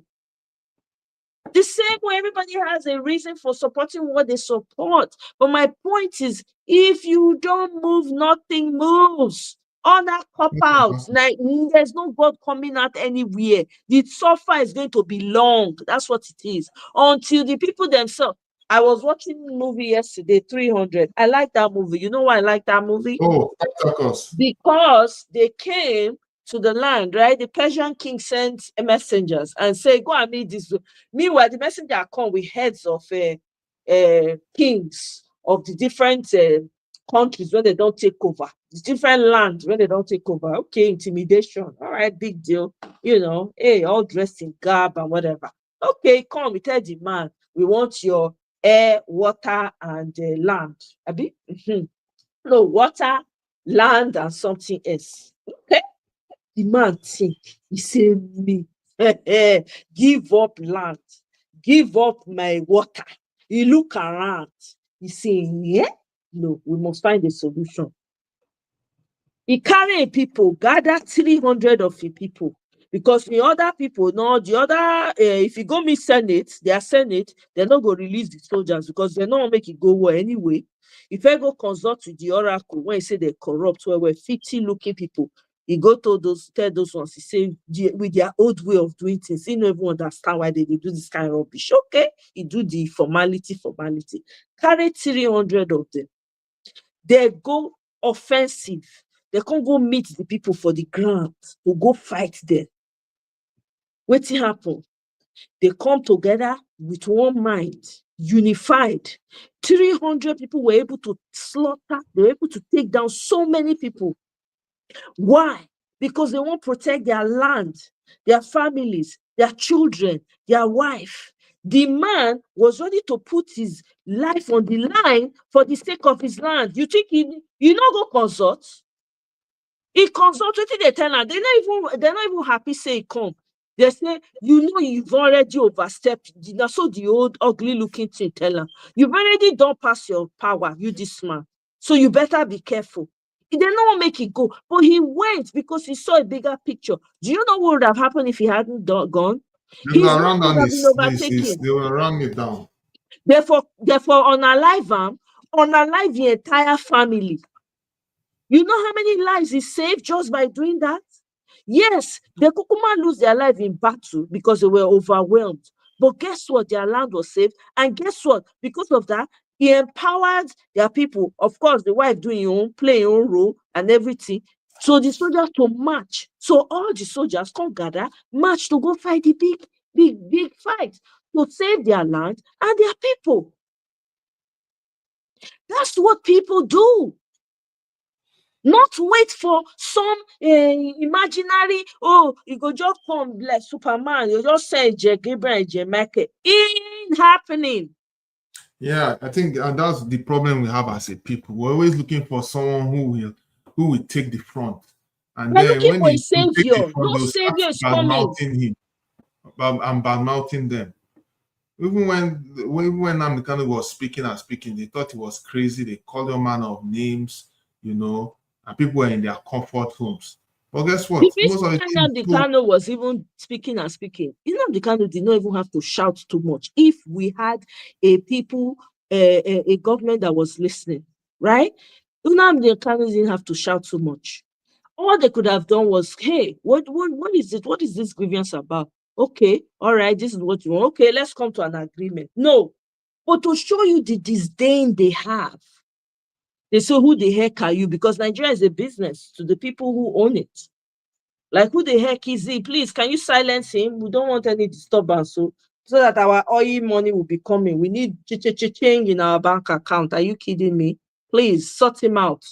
That's what they do. That's why they took away Ken Saro-Wiwa. The same, that's what Shirore said, and it's true. Nobody came up to stand for Ken Saro-Wiwa. They were expecting world leaders to comment. They don't say, Pim, even Mandela no talk. Mandela no talk for Ken Saro-Wiwa. So we better get our acts together. It's either you fold your hand, everybody fold your hand and wait turn by turn. Turn by turn. When it is your turn, they're not going to even knock. It's just no need. Just leave the key for them outside. Leave it open because they will come out and take whatever they want to take. So this whole idea of, what God forget, God has already given you all that you need. Don't be the same God, Bible that they read, don't be the thought say, He has already given you all that you need for life and for they talk again. Don't forget now. life and Let me death give lies you. God everything. has given you all that you need, has given you all that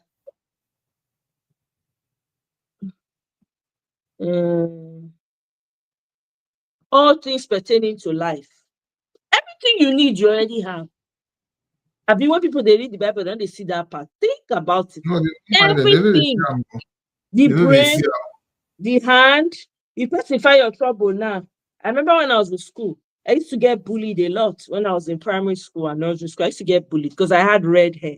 So they used to bully me. Kids, by the way, kids are evil. Oh, I'm sorry. If you have kids, sorry. But yeah, kids are terrible people. You don't have The kids? ones that are not trained, they are the worst. I'm telling you, kids can be very, very demonic. Anyway, I digress. They showed me pepper. They showed me pepper as a child. They used to bully me because my hair was red. Oh, look at her hair. She's a strange creature. And children mad bad. You not get name when they not call me that time. They abuse me anyhow. Exactly, because And they then didn't know any better. that's not an excuse. Yeah, that means that I their know what you parents mean. that I know bought what you them, they saw things in mean. their house and they brought it to school. That's what it means. So now, when and then my dad didn't allow us grow hair because at that time in Ibadan there was a high case of kidnapping of kids. So my dad was looking for ways to make us unattractive. So he used to barb our hair bororo with long earring, and we used to look, with different shape of head now. So who would want to? Oh, maybe that worked because nothing happened to us, obviously. Exactly. Now, as a kid, then they used to bully me a lot, and I was very fair skinned. So they used to bully me. They used to think they used to say I was a creature. I was all kinds of things they described me with. Okay, long story short. So one day I went home and I was crying that they were bullying me. I told my dad, my dad was mad at me. He now sat me down. He said, "Whose daughter are you? What is your name?" I told him. He said, "I want you to wipe that tear. Don't cry in front of me." I was not looking at him like, a child. He now said, "You know what I want you to do? I want them to call me for parent-teachers meeting tomorrow. If anybody touches you again, please make sure you lay hands on the person. I give you that permission. Don't allow anybody talk to you anyhow. Don't allow anybody talk to you like that. Don't let anybody bully you." Well, speaking in my language, of course, I'm paraphrasing. When you go back to school, I want you to deal with that person that is dealing with you. I don't know. My father empowered me like a coach that's coaching a wrestler by the ring side or a boxer. I felt empowered. I felt like a giant when I went to school. And these boys, they've been looking for my trouble for a long time. They're always looking for my trouble. So once they rang the bell and said, time to go home, everybody was rushing out. I came out, they waylaid me. One of them tackled me to the ground. And back then, I used to wear uniform, gather around. One of them now took one side of the uniform. The hem of the uniform came apart. But I used to wear shimmy under. So only my shimmy, my white shimmy was hanging, Hey, was, can imagine. but the uniform was already, the seams were gone. So it was hanging down one side. Omo, I don't know where that energy came from. And that's why I tackled the boy, put him for ground, sit down on top of her, they pack sand, put for him mouth. I beat shake gate, come on for that boy body that day. Where that energy come from, I don't know. Teachers came, all the students gathered, and the teachers came, separated us. My siblings went and told my dad what was happening. So he had come to pick us up from school, and then he came down from his car and he was like rushing towards where, but I already left, dusty, of course, red sand from head to toe. I was already looking dusty. As I was going, my dad looked at me.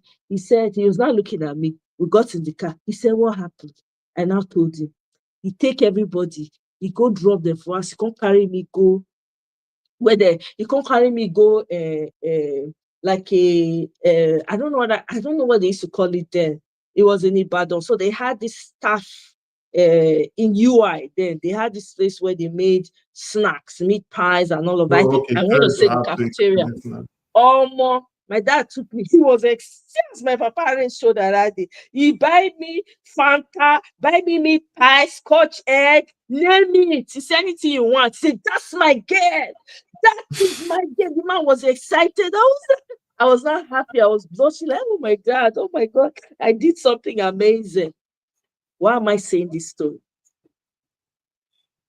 If you don't push back on somebody who's bringing you, do you know I became the hero from that time? People were begging to be my friend. People they rush me. They can't they rush me that time. Me when not they get friend for school that time because they abuse me because I get red hair and I yellow where that time when I small. Oh, they can't they look for me. I can't become BFF for the old school. Anybody when they find they'll come meet me, they'll say, do you know that person was just looking for my trouble? I don't they talk too much that time because they don't bully me to silence. So I can't they get small voice. I'm telling you, I became now they can't they rush me.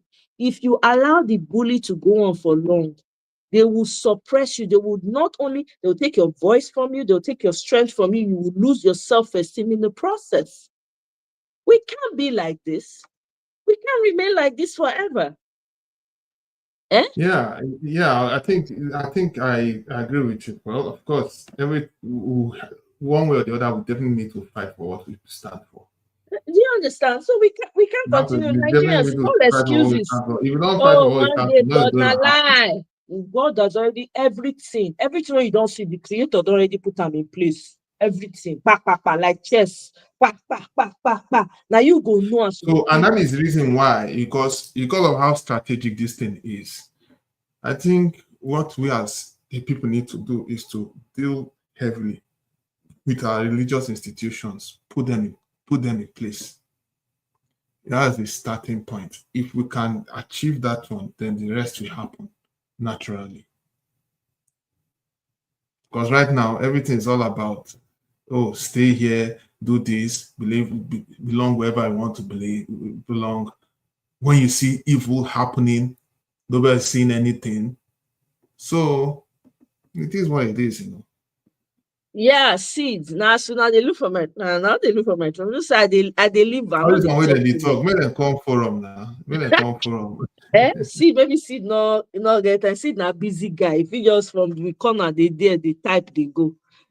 But I mean, hey, anybody that wants to come up can come up. I'm gonna be rounding it up soon. Anyway, me, I just came here to rant because I don't know. I'm tired of making excuses for Nigerians. I just feel like Oh, when Nigerians are ready, they will do what they need to do. It's just that simple. If they want to keep getting bullied, then that's okay. So that means that the grandfathers raised weak ass children.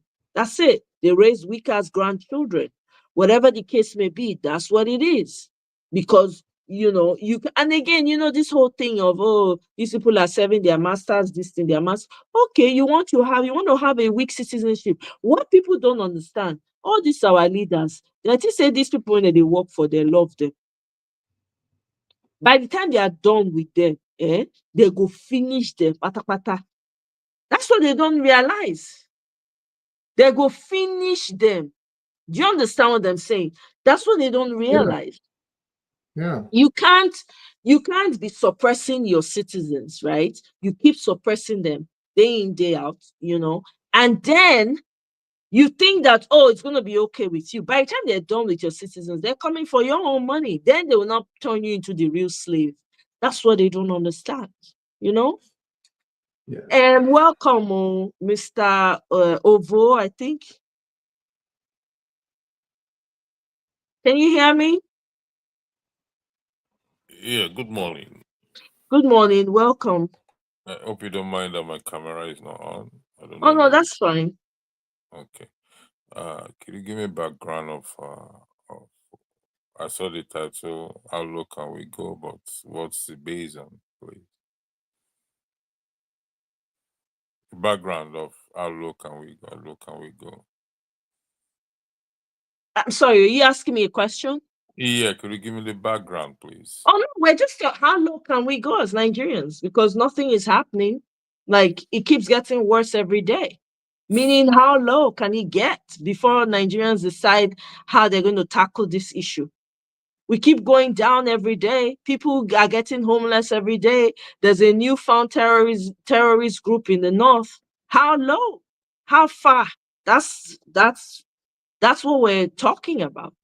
Yeah, okay, thanks. How low can we go? Meaning that how bad can we allow things to go before we react, if I can say? Absolutely. It's open to interpretation. Well, I think it's already low. It can go, I don't think it can go lower than this. Oh, I thought it was lower before. We found out there was a new terrorist organization. I thought it I'm was already low not when really bothered people. about. Personally, I've never bothered about anything terrorist in Nigeria. I have to be honest with you. I've never Wow, but you bothered have about. to. Sorry, Steve. Good evening, but you have to. I understand you have not. Not because somehow I know so many things, so many factors have made us not to be interested in what is happening in Nigeria. But it gets to a point where we definitely have to show a grave level of concern and see the direction in which things are going. We cannot be silent anymore. We cannot be. Okay. We have been. Yeah. Sorry. Let me stop there so you can speak. Sorry. My argument is not based on concerned citizens, a concerned citizen, and actively concerned. Why I said I personally, it's this me personally saying, uh, I acknowledge whatever is going on, but I say that our my concern, I'm not concerned over terrorists. I'm concerned about us having electricity. If we have a functional electricity, 50%, between 50 and 80% of our problem has been solved. Terrorism will be a, a thing of the past, as far as I am concerned. So, Mhm. and who are responsible for this? Our leaders, and including the citizens, who have not make our demand as we really need to go about it. And so, where where you guys are, you have constant 24-hour electricity. Now, does evil still exist where you are? The answer is yes. So, when you have light, it reduces it eliminates a lot of things, a lot of bad things. It also keep people busy. It creates jobs and it doesn't make all these industries, they strive, they survive. So the issue of terrorism will be will still be there if that is the case, if they still choose to be there. And the government will be able, if the government can address electricity, they can address any other thing.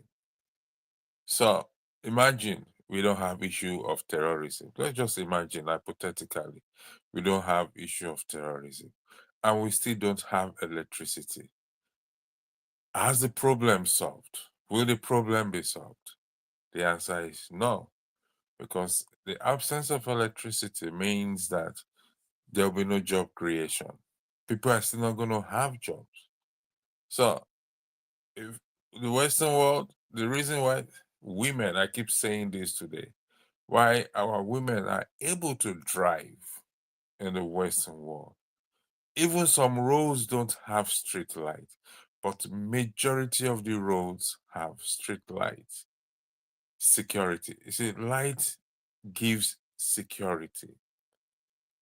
And you walk in a dark place, in a dark path, how do you feel? You feel afraid. You look over your shoulder. Anything that crosses your path, you scream. But when you walk in a path where it's well lit, there is a great amount of confidence. I mean, you can disagree with this. Like I said, I acknowledge that terrorism issue. But I think we're backing at the wrong tree. The citizens should push for anyone, any government, anyone coming that can promise them and not just promise, act on fixing our power problem, our power system. It is very crucial. Very, very, very, with emphasis, crucial.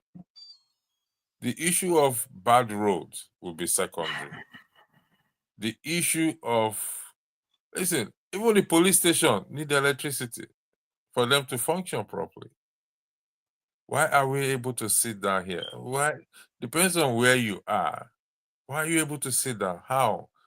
What makes it possible for you to sit down and what? And run a show into the middle of the night?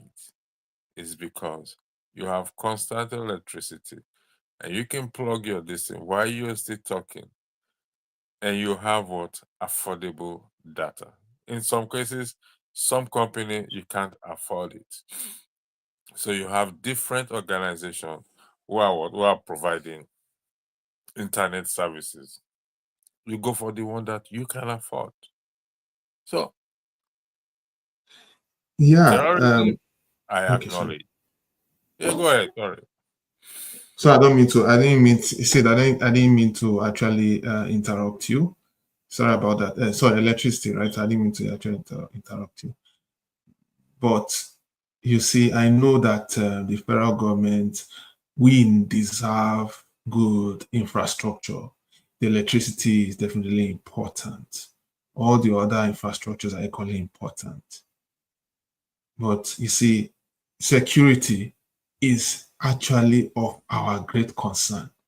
There is no country that can operate effectively if there is no proper security. In the past, in those days, even I can remember far back in the 90s, even as crazy as our police were, right, they were still manageable. And then we had the military. We had something. In the as crazy as they were kind of effective. But when things started going down the drain is during the time when this Boko Haram thing started. And from the time of Boko Haram, we started our security infrastructure started going down the drain. It went through the drain. Now is an issue because you see the security situation is so bad now that even people cannot even travel. You talk about electricity, even if you have electricity, it's good. But people cannot even go to their farms. In some part of the country, people cannot even go to the farms. Even okay in broad daylight. Because going to the farm is important. Having electricity is good. Even if you're enjoying the electricity and all of that. How can you enjoy electricity if if have terrorist attack that is going to vandalize our Sorry, power gentlemen. Do infrastructure. you know If you could some of these remember, problems? sorry, between last year, 2023, and this year, if I don't know if you were following the news, you found that some terror group actually attacked the transmission units. I don't know between Abuja or Kaduna. I don't know the exact place, and that actually impacted on the grid. If there is no security, if the security infrastructure is not there to checkmate all those things, no matter how you want to put it, we will definitely not go to enjoy the economy that we want. The grid has had problem before. No, they had problem, but it went worse when we had you that are incident. putting the entire problem of the country on Boko Haram. How does that make sense? No, it's not Boko Haram. You're not getting me. I'm not putting the entire insecurity on Boko Haram. I'm saying that between 2023 and this year, there was an attack on the national grid. This is confirmed information. If I have information, I can that's share it one across. incident. You But know why people are it played a jobless? major role in power decline. Even when they now increased fuel what and is all the that. rate of unemployment in the country? Can you educate me, please? What is the I rate don't of have unemployment? I don't have the full data. I don't have it. I don't have it. So look at it this way. Look at it this way. We're having a discussion here for us. So look at it this way. If we have stable electricity, do you know how many people will be employed? No, of course, many people will always be employed. When you have stable, when people are employed, okay, it reduces the rate of crime. Do you agree with that? Yes, I agree with that. Okay. And for this employment to take place, you need the industries, the manufacturing industries, production or producing industries, even the woman that sell ice blocks need stable Sorry, electricity. as at last year, the unemployment rate was 92.7%. Unemployment rate In was Nigeria, 92.7. So if unemployment Imagine. rate at last year, that data needs to be checked because 92.7 is high, but unemployment rate is 92.7 in the country. So what do you expect people to do? The HK people, the Yahoos and everything, they are all because they don't have a job. The university graduates finish work, even some cannot even continue because their parents could not afford to continue sending them to school. Some their fathers love their job, some their mother sells in the market, struggle to send them. So if you tackle that unemployment sector, to say Sorry, I have to correct that. yeah. So it's the informal employment. So in the last quarter, I don't know if it was last quarter or so, maybe in quarter two, as it says here, 2023, the informal employment rate was 92.7. So as at in quarter one of 2023, 32.2% of employed people work less than 40 hours per week. And then another quarter one, 2023, 76.7% of working age Nigerians were employed. Okay. That's as far as it goes. So listen, we can argue this back and forth. I stand on one. I'm not dismissing our it's all down to our leadership. Don't let me say I'm not dismissing. It's all down to what the leadership we have, particularly with emphasis, our lawmakers, our legislators. And you our know executives. who is to be blamed for the inept behavior or behavior of our lawmakers? It is you and I, the citizens. We Yeah. are the one that have enabled them and that are enabling them up to this point. The citizens, we are the enablers. We've enabled them. Every one of us, myself inclusive, have enabled them. Oh, okay. Come again? I said okay, but if I should quantify it in terms of percentage, the executive, the judiciary, the legislatives take the 70% of our problem, citizens 30%, if I'm to quantify it. Let's ask Yes. the same Because they are the question. ones making the decisions. We may Who have does put it? them there. Of course. Jefferson, We may who have does put it? them there, right? But they are the ones making the decisions on our behalf. But On guess our what? behalf. When they are Thank you doing for all those using things, that. they don't There's somebody consult else us. on the platform here. I don't know. I think we're just sorry, Amoy. There's somebody else here. We need to Seed, give this. welcome. Oh, greetings, my Oh, brother. How Sid, you welcome. doing? I see it quiet for the first time. Oh my, well, no, I shouldn't say Okay, that. I just want to be You're sure that we're actually not. very respectful.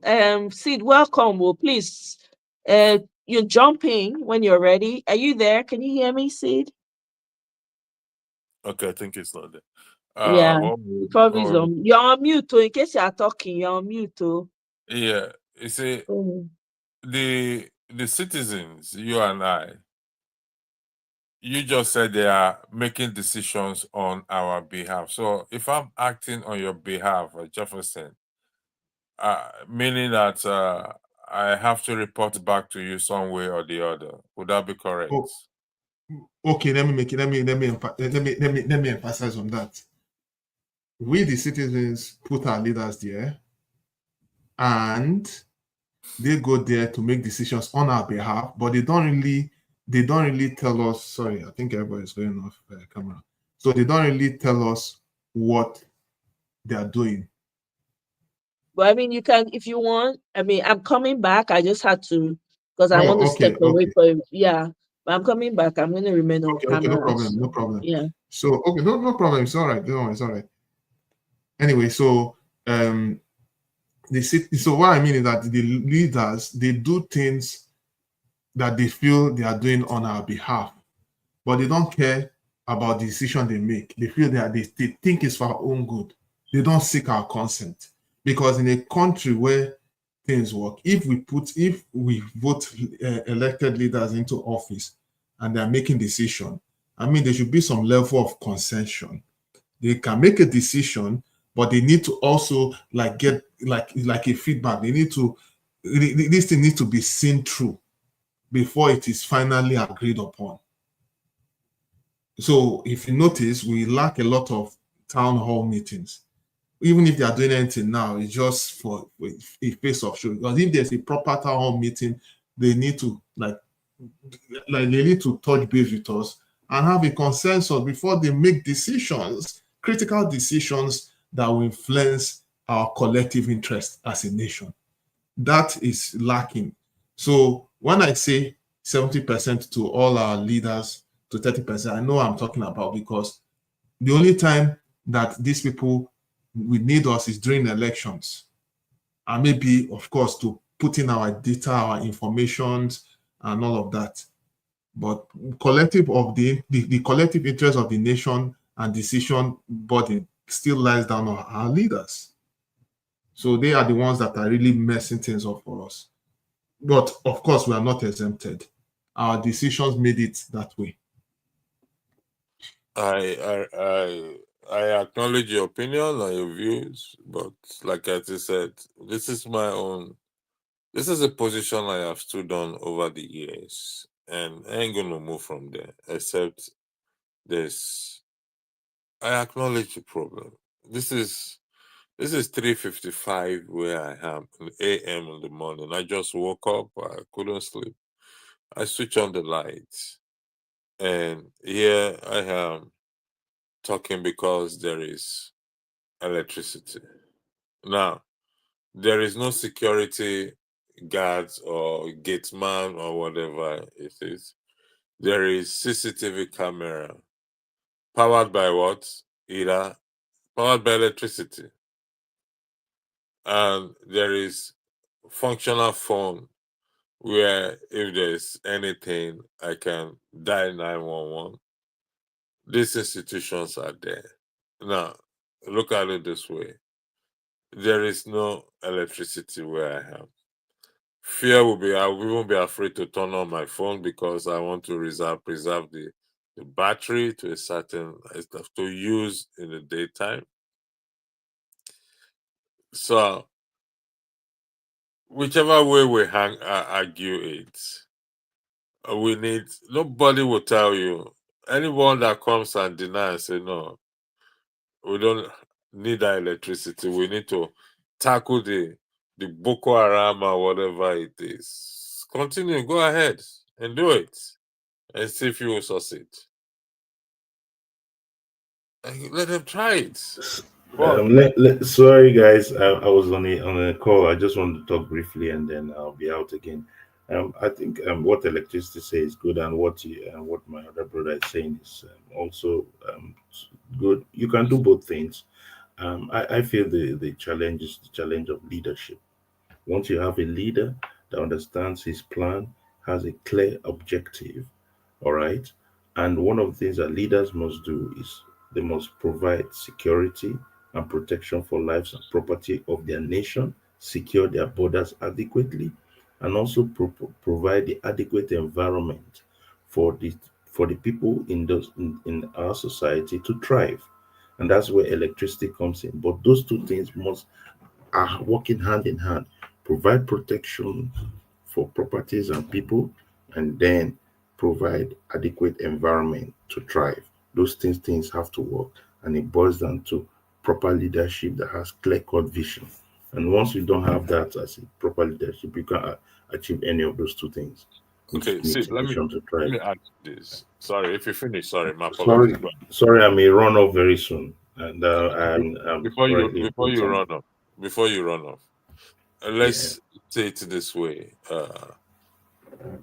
Peter Obi appears, let me use the word appears, to be uh, that kind of a leader. Just hypothetically, Mhm. let me use the word appears since Okay. we're doing a hypothetical situation here. Yeah. Peter Obi is Yeah. that kind of is that kind of a leader that could have led or that should lead the people to be elected into position and will do that. He was unable to get there. Now, the people who are supporting him, the citizens, we sat down. All we do is we what? We lament, we complain. Oh, we said the people that are powerful don't want to get these things done, don't want him to be there. Listen, I am not calling for violence. No, I will never do that. Mm. But like I said again, and I'll repeat again, we can blame the leaders all we want. Yes, we need a leader. But it is Yeah, a yeah, favor yeah. of all citizens. I understand where you're going to electricity, Uh-huh. and I'm in support of that. I feel that the citizens have to begin to do much more than just talk, or Just begin to much more. yeah, much more than talk, but properly mobilize themselves to say, look, we need to resist this and put in the leadership we want. We need to resist this on every front and put in the leadership that will drive our aspirations. So there's a fundamental problem with citizenship. And that brings us to the point that Ome was saying, where when a people have been beaten and have been dehumanized a long time, it's not easy for that person to get up within himself and fight back. If you have been bullied for long, it takes time to get up within yourself and fight back. Guys, I need to run. I have to run now, unfortunately. But It's thanks okay. for giving me I'll be time. leaving Yeah. soon. I'm not here to stay long. This is not. All right, so nice to meet you. Thank you very much, Sido. Thank you So, for stopping by. Mhm. the people have been beaten down, have been bullied. I don't know. I'm not saying that we've not been dehumanized in a way, but you're looking at plus or minus 200 million citizens. If you have a quarter of, you can tell me it's the entire, if you have a quarter, even less than a quarter of the citizens rise up, or we have an uprising with a quarter of the citizens, I think we're gonna achieve something. As far as I am concerned, we will achieve something, but I won't keep making these excuses, myself inclusive. I'm not excusing myself, excluding myself from this.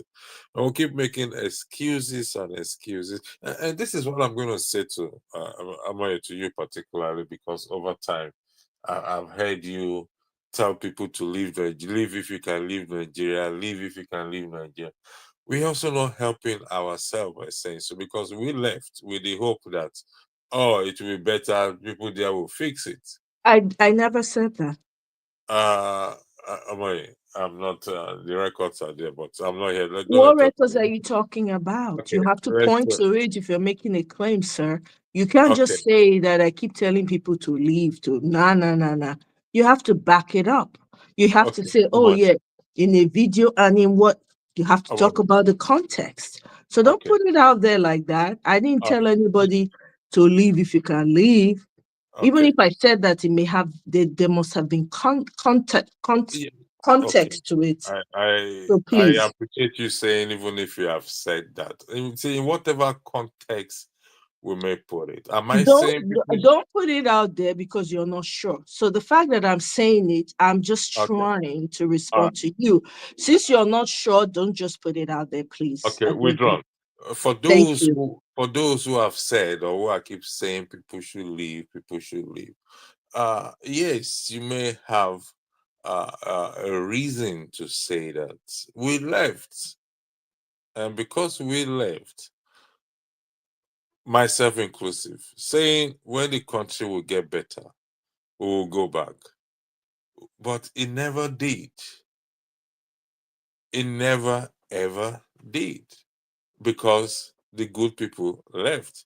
And when the good ones left, when the good ones leave, what do? We leave it for the bad guys. The bad guys what increases. They increase their family, they put everyone in key position.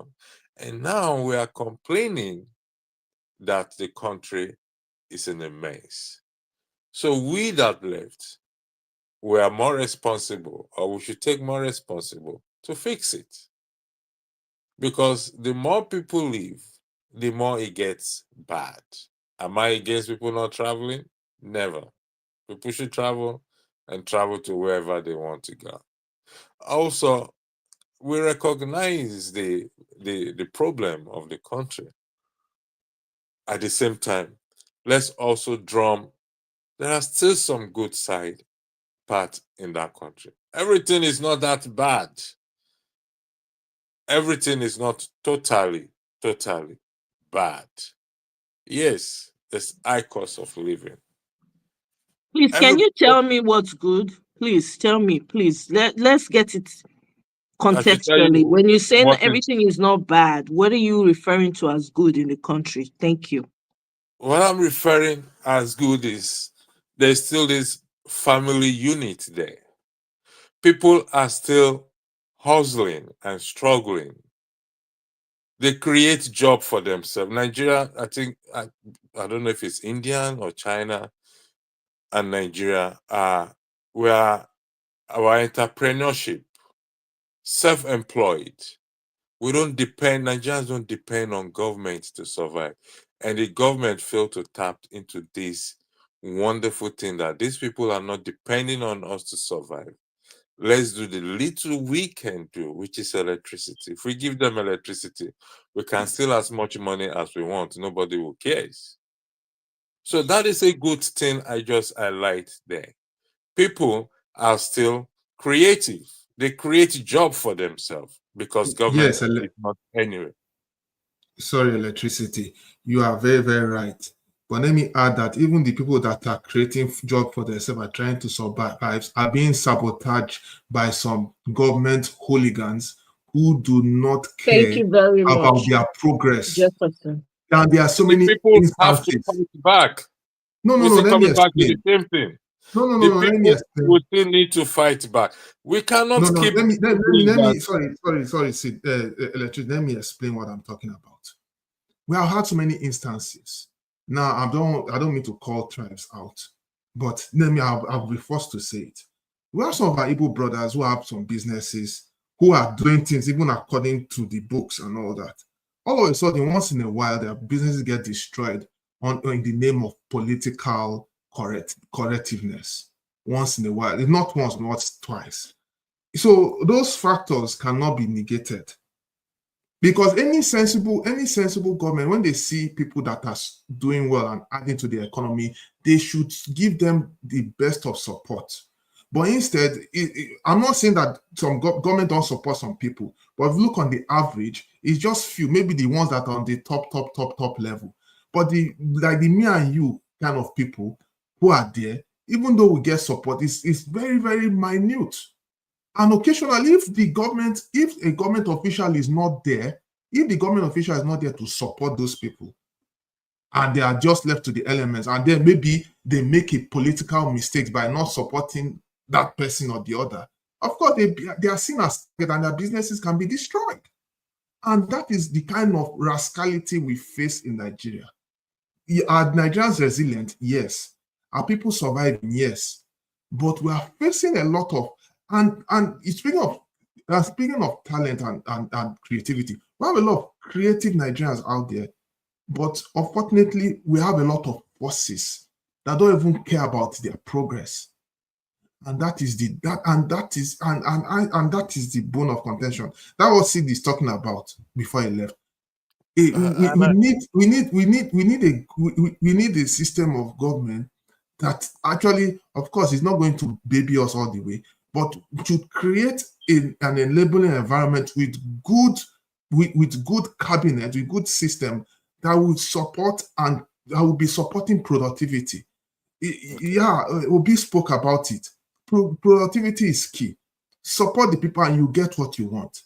You don't support, if you are not supporting people, you cannot get what you want. For instance, now, look at now, even when our current president of Nigeria assumed office, the first thing he said, subsidy is gone.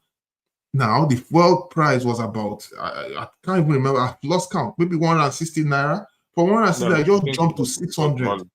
You just hit the nail on the head. Exactly. Okay? From 150, it just jumped to 600. Do you know why that became a problem when the fuel increase went up? It's because they were managing the generators. They were able to afford to buy petrol, even though it wasn't good using generators. I finish, please. It wasn't good, but the moment it went over 300% increase, people hardly can run their generators again. So what does it do?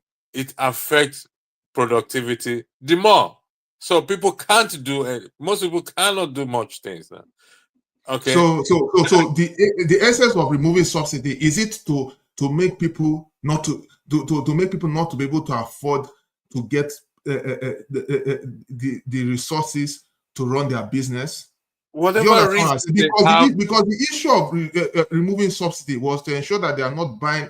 I don't know if you get the whole. Let me ask you this. I'm not getting you, but let me ask you this. Jefferson. Yeah, let's assume we have constant electricity, for example. Do you think Nigerians really care how much a liter of petrol is? They will not be care, but what Nigerians will care, they will not want unnecessarily inflation too. Listen, they don't need inflation. Even in developed societies, if the electricity bill is too high, still a problem. Listen, the electricity bill is high in developed world, okay? But sometimes we get government that helps us, that subsidize exactly, but our government is not helping in this case. So you see, this is what we're back to the same thing again. Okay, let's stop blaming this government. You know why? Because we are the government. No, we have to blame the government. Why do you have to blame the government? One second, Mr. Electricity. First and foremost, are you here to support the government that's currently there? Because your talking points, it sounds like you're coming here to like defend their policies that have ravaged the people. What exactly is your point? Because all the issues, right, that you raise, I've been listening to you. All the issues that you raise, you keep pushing it back on the people. Wait 1 second, please. That are directly suffering and being weighed down by this. Now, in terms of the people who make up the government, I agree with you. Now, in terms of the people, the government that's currently there with the harsh and demonic policies that is ravaging people cannot sell like they normally sell before. You and I know Nigerians are entrepreneuring in spirit, right? So most of them who used to hawk, sell stuff by the roadside, whatever, they take all that away. Now they send even the market women, their businesses are not thriving like it used to because they now have people who come, all these, boys that come and collect money saying they're collecting it for the government. Sometimes they collect money from them up to 4 times a day or even more. So they are ravaging the people. So even with all that entrepreneurial spirit, they cannot even do much. So your argument and the points you're raising, it almost feels like you're piling it all on the citizens, which I think is rather unfair, and it almost comes across as deliberate. Okay. Let me can I speak now? You can go ahead. Okay. I'm going to say this emphatically for the record, and you can cut this segment and play it with we the people are responsible for what is going on in that country. Okay? No, I disagree. Jefferson, may I speak, please? The present government, the past government, the past government, I don't agree with the way they run the country. So even if I come here and support the government, it's within my right to do that. I don't think anyone should take that away from me. Okay? So, but we the people, the citizens, I have stood on that, I have stood on this over the years and I'm standing on it. Everything you've said, I know about it. I feel it because some of us, directly or indirectly, we have businesses in Nigeria. I feel it. But until the people, if those people that comes, yeah, you said the people have been dehumanized to a point that they cannot challenge. So that means the people have to what? We have to reorient ourselves and take the challenge and fight back. So you think the government you have today will wake up by miracle or whatever I say and say they've repented? Okay, let's do right. Listen, we're going to be wasting our time because why? They are solidifying themselves. The man, 2027, either Tinubu will continue or they have somebody they've negotiated who is going to be the next president of APC. So, do I support the government? Yes, no, I don't. But we, the people, you see how citizens react, respond in developed country. You see how citizens respond, they rise up, they hold their lawmaker accountable, they hold their leaders accountable. But do we? Let's ask ourselves this question. Do we hold them accountable even when the machineries are there or is there for us to hold them accountable? Were you taught civic How makes you think you responsibilities don't in hold them school? accountable? Even when you Were try to you hold them taught, accountable, sorry, they Jefferson, pose as 1 gods. Don't second. you get it? They pose as Jefferson, gods. Nobody can tell them anything to do. Jefferson, Don't you get? sorry. I just want to put a question across. Did anybody take civic responsibility in school? Jefferson, Mr. Everybody Yeah, we all Loves. passed through that. Yes, I Did did that. did you take civic responsibility in school in Nigeria? Yes. Which civic responsibility did you take, please? What were you taught in civic responsibility? To be a good citizen. Which class? I beg. That means you graduated our grandfather's age, because most of us that went to school in Nigeria, I personally did not do civic responsibility. Social studies, yeah, but there was nothing like civic responsibility. It was changed, it's just the name, they change it. Yeah, but even in social studies, right, that should have, pointed out or taught about civic responsibility, respect, what your role is as a citizen, it wasn't taught. It was not taught in, no, please, it wasn't taught in social studies. I'm sorry. The Okay. idea that Nigerians cannot react. Now, don't get me wrong. I'm not on this. Me myself. I mean, prior to when this space has been going on, I've been calling out calling us out as a group, right?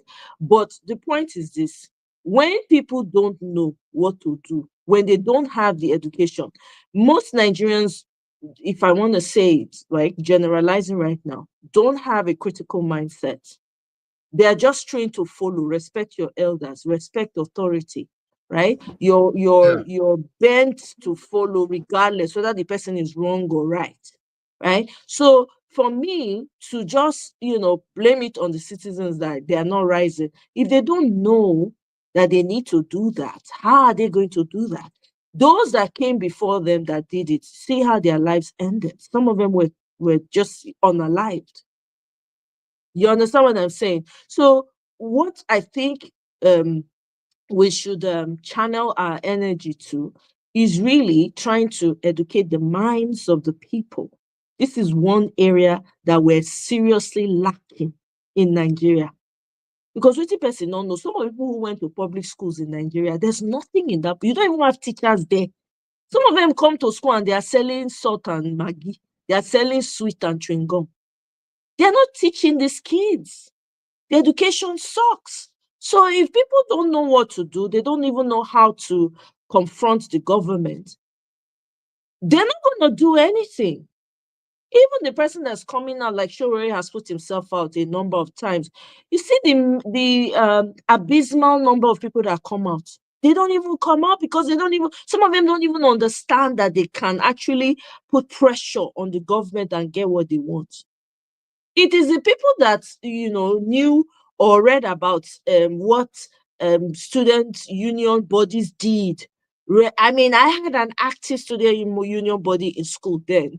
That's why we were able to come out and protest. I remember during Babangida's time, right? Because that guy, he sadly he lost his life, right? But he was vocal and he was very much about educating the people about the situation of things. They used to fear the student union government. We don't have that anymore. So yes, as much as I agree with you that the people, all of us were to blame, but at the same time, we can't also totally blame them because they don't know better. You only do better when you know better. All right. I Two know. things. Did I answer your questions? About what? The question you put to me. About civic responsibility. You said you did civic responsibility No. in You the were age talking of the about the question grandfathers. you So asked yeah. was I'm blaming the people, and also it seems I come here to support I'm supporting the No, it current was government. sounding like you were. It maybe I'm the one who misunderstood you, Okay. but it But seemed like you were because you kept saying, if there's electricity, I mean, they can, the people can do business. They can that's what it seemed like, that there's a thriving environment for people to actually do this business and become and make something out of it, which you and I know the environment is not there. The security is not there. People can't even go to their farms. People can't go to their farms, right? And there's a new terrorist organization that has sprung up again. Whether you like it or not, this insecurity is all over Nigeria. It's not just the north anymore. So how can people thrive and be entrepreneurial or even creative when there's no enabling environment? okay. Omo is gonna let's take the farming, those who couldn't go to farm. What is the percentage of those who farm and those who work the usual working that work? What's the I percentage? can tell you for free, those in Lagos don't go to farm. So Yes, so those in Abuja, the certain areas in Abuja, Boko Haram, Letama and the rest, they don't go. Maybe if you live in Kubwa, further down the way, you have opportunity to farm. The rest of the people have the opportunity to farm. So I would say a large population of Nigeria have the opportunity to have farmlands and grow their food. okay, the large population of Nigeria have Yes. opportunity to farm and grow. Okay. Uh we agreed on one thing. Let's do that. Irrespective of the government that the one currently have and the one we've had in the past, I am not in support of them. However, if I choose to support a government that is within my own, just like the way people support Donald Trump, they voted for him. Some people support Kamala Harris. That is their right to exercise. And I'm not taking that right away from you. I'm just pointing out that there's no enabling environment for the people to actually thrive. No, In that regard, yes, it seems like you're trying to, at least that's how it came across to me. So you don't have to keep reiterating. Yeah, of course, you're your own human being, you're your own person. I don't have a right to tell you what to do. You're a grown man, right? Everybody has a right to support whoever they want to support. What I'm saying is Nigerians are already Nigerians as a group, they're going through a lot, much more than they should. And it keeps if you're going getting through a lot, worse. much more than I should, then I should do something about my situation. This is where we are. Yeah, and that's why I'm saying we don't have any situation, excuses but anymore. We don't. As Nigerians, people should do what they need to do. Go ahead. And that's what I've been drumming at, that it is the citizen. I have always stood on I've always stand on one thing. Those who knows me will tell you I preach section 68 and 69 of the Constitution, which is recalling your elected officers. Some will say, we did not elect them. They put themselves there. That is neither here or there. The people have the power. Now, you said the people, they don't know better. I disagree with that. We know better. We know better, but we choose not to act or to ignore it. We know better. We know what to do. Yes, maybe we're afraid of dying. Who is going to live forever? Who have lived forever before? Nobody has lived forever before. We know better. And I can stand on that what Nigerians know, Nigerians at home and abroad knows better. Because if we are complaining that things are hard in the country, that means we know something. We know one thing. It doesn't matter how educated, how highly educated, or how uneducated the person is. For the fact that that person knows that this situation is not good, that person knows something.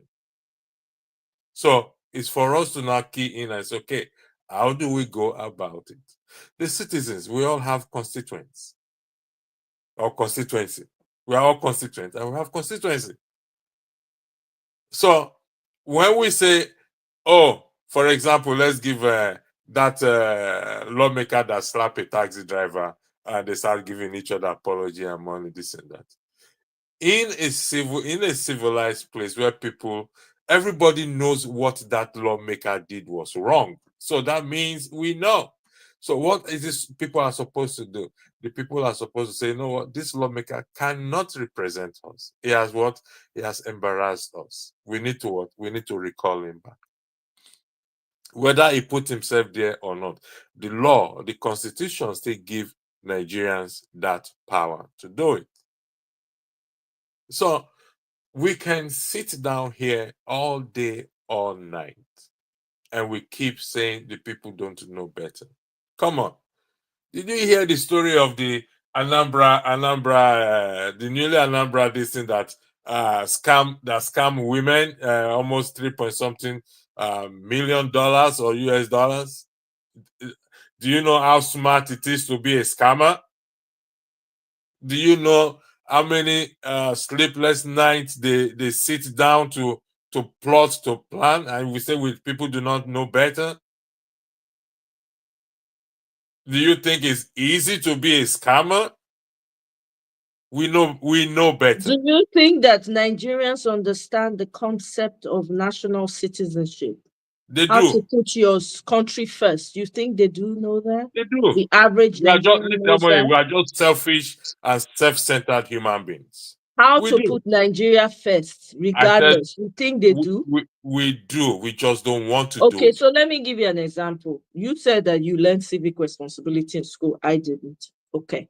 Now, for instance, I didn't understand when people push back on their representatives. I learned it here. I didn't learn it in Nigeria. Because back in Nigeria, they kept saying politics is a dirty game. Politics is, I grew up hearing that. So a lot of people were turned away from politics because they keep hearing politics is a dirty game. Now, much later, there was a classmate of mine who was trying to be a local government chairman. Was trying to run for local government chairman, and he was reaching out to everybody. And we were asking, "Oh, so how is it going? So what's this? What's that?" And then he shared his experience about what they were expecting him to do, what they were demanding of him. We're all in shock. Okay, so a lot of the things that I've come to know about civic responsibility, holding your representatives accountable, holding their feet to the fire, asking questions, listening to anyone who wants to represent you to find out if they're going to fight for you or what interest of yours they have that you can align with. I didn't learn that in Nigeria. I can say that with my full chest. I And didn't. and they did not they didn't influence us positively anyway. Exactly. So I didn't learn all of that, right? I mean, even the only time I came out during Babangida's time when we were rioting in school and they set out military men to flog us and all of that, right? Even at that time, it was because this student union president that we had was very vocal and very audacious. And he came and he was able to say in simple terms, this is it. And we were against it as a school, as a body. We're like, oh no, we're going to shut down the school then, if that's the case. And we're shut down for months because of that. You understand what I'm saying? So that's what I mean by the average Nigerian. No talk of, even when I went to school in Nigeria, it was even okay, even though the education was not the best. It was still okay, right? But imagine those who came after and had to go to school with very less material and then strike after strike after strike after strike. Do you know what strikes do to people? I went through a strike for we're at home for almost 2 years or more. That thing messed my mind up. I went to school with gra, like I want to carry first class. By the time I was just like, I just want to be done and forget it over with. So that's what I mean by the average Nigerian does not even understand it. The idea of national citizenship, being proud of your country, wanting to be a part of the idea of your own nationality and all, it was not something I learned in Nigeria, back home in Nigeria. No. And that's one thing they fail to teach. I just knew That's that. one thing they fail to teach us as a people. Exactly. They fail I to just teach knew us that.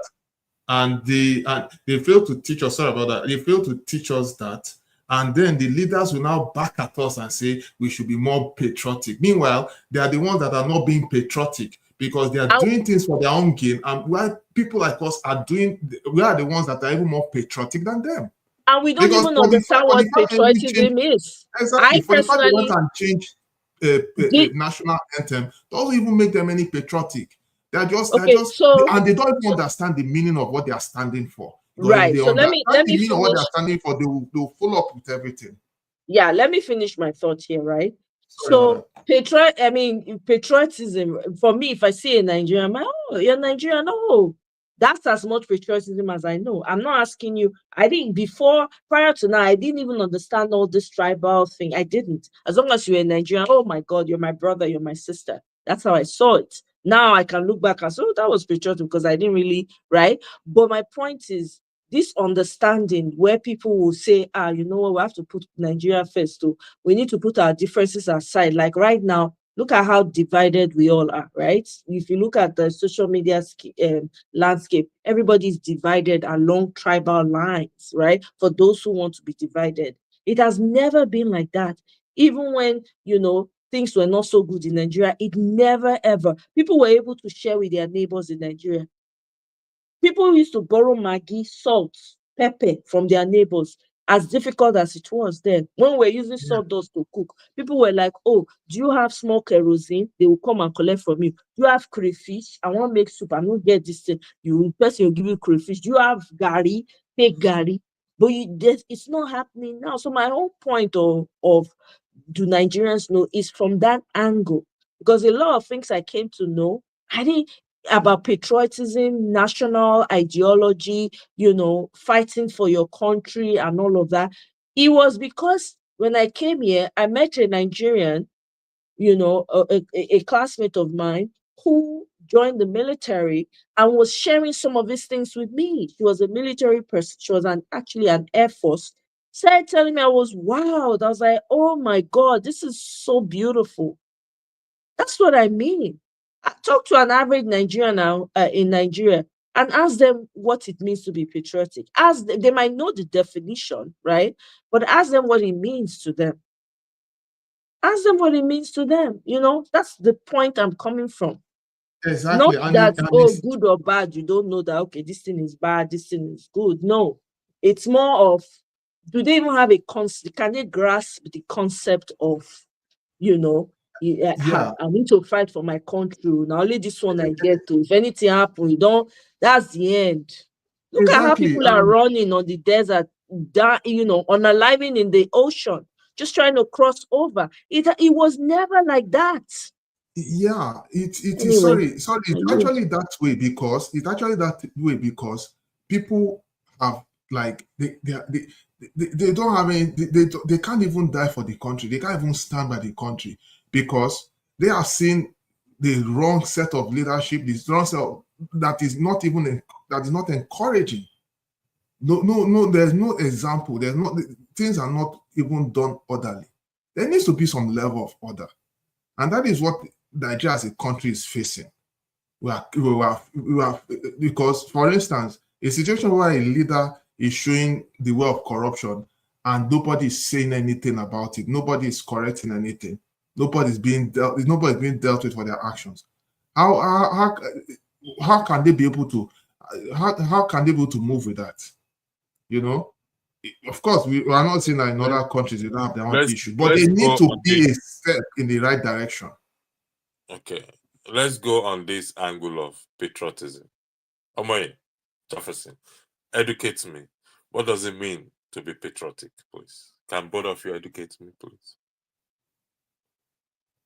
I don't get energy. I go soon the rap. Okay, I can Jefferson, if you answer, from the basic definition, being a patriot means standing for something. Just like the way Christians will stand for Christ, our Muslim brothers will stand for Allah. You means we stand for something, you Let's follow go by it what through. you just said now. Yes. What do we hold on to it, like your dear life depends on it. Okay. So let's I say this respectfully for Nigerians who are on social media. I consider them as influencer, either positive or negative, depending on which angle they want to influence the minds of other Nigerians. So if we can go on this narrative of let's be patriotic, let's hold on to what we have. Like you rightly said, we don't have another country. Some of us fool ourselves that, because we've gotten another citizenship, Nigeria is bullshit to us, pardon my language, or use it, we don't care about Nigeria. Yeah, I agree with you. You're right about that. So many Nigerians fall into that snare. They feel because they have left Nigeria, everything about the country is gone. On this, and which is wrong. I don't support that. If we go on this patriotism and preach it and continue to preach it, we are not disregarding the ills that is going on in the country. It is acknowledged. I always acknowledge the ills that goes on. How do you suggest that it is preached? By this means, but we must also understand that the people back at home need this message more than. Sorry, I those didn't of get us. that. How do you suggest we preach it? I think I missed that. What did you say? I said, with those of us in diaspora, okay, we can do this by through symposium, through schools, going to schools, run the campaign on this patriotism. Go to the grassroots and run this campaign on this patriotism. Since we say, which I disagree, that the people do not know better, I know the people know better. I also know that we need to do more campaign to the people because they've been dehumanized, we've been dehumanized. But if we go to the grassroots and preach this patriotism, That's already and been also done. come again. That's already been done. There are people who are So actively so doing you are this. now agreeing it's been done. So Nigerians No, I'm know not, Oga, what it I'm is not to be now patriotic. knowing that it's being done. You just asked a question. You said that people should go on the grassroots and start to Yeah, educate the people. we're Now, having a because I conversation. said that the people are not educated, there was a reason I said it because I knew this for a fact. Because people were not putting money behind creating what's it called? Leaflets. What's it called? That thing you pass Yeah, around. leaflet Yeah. and bill. Handbills and taking it down to the villages and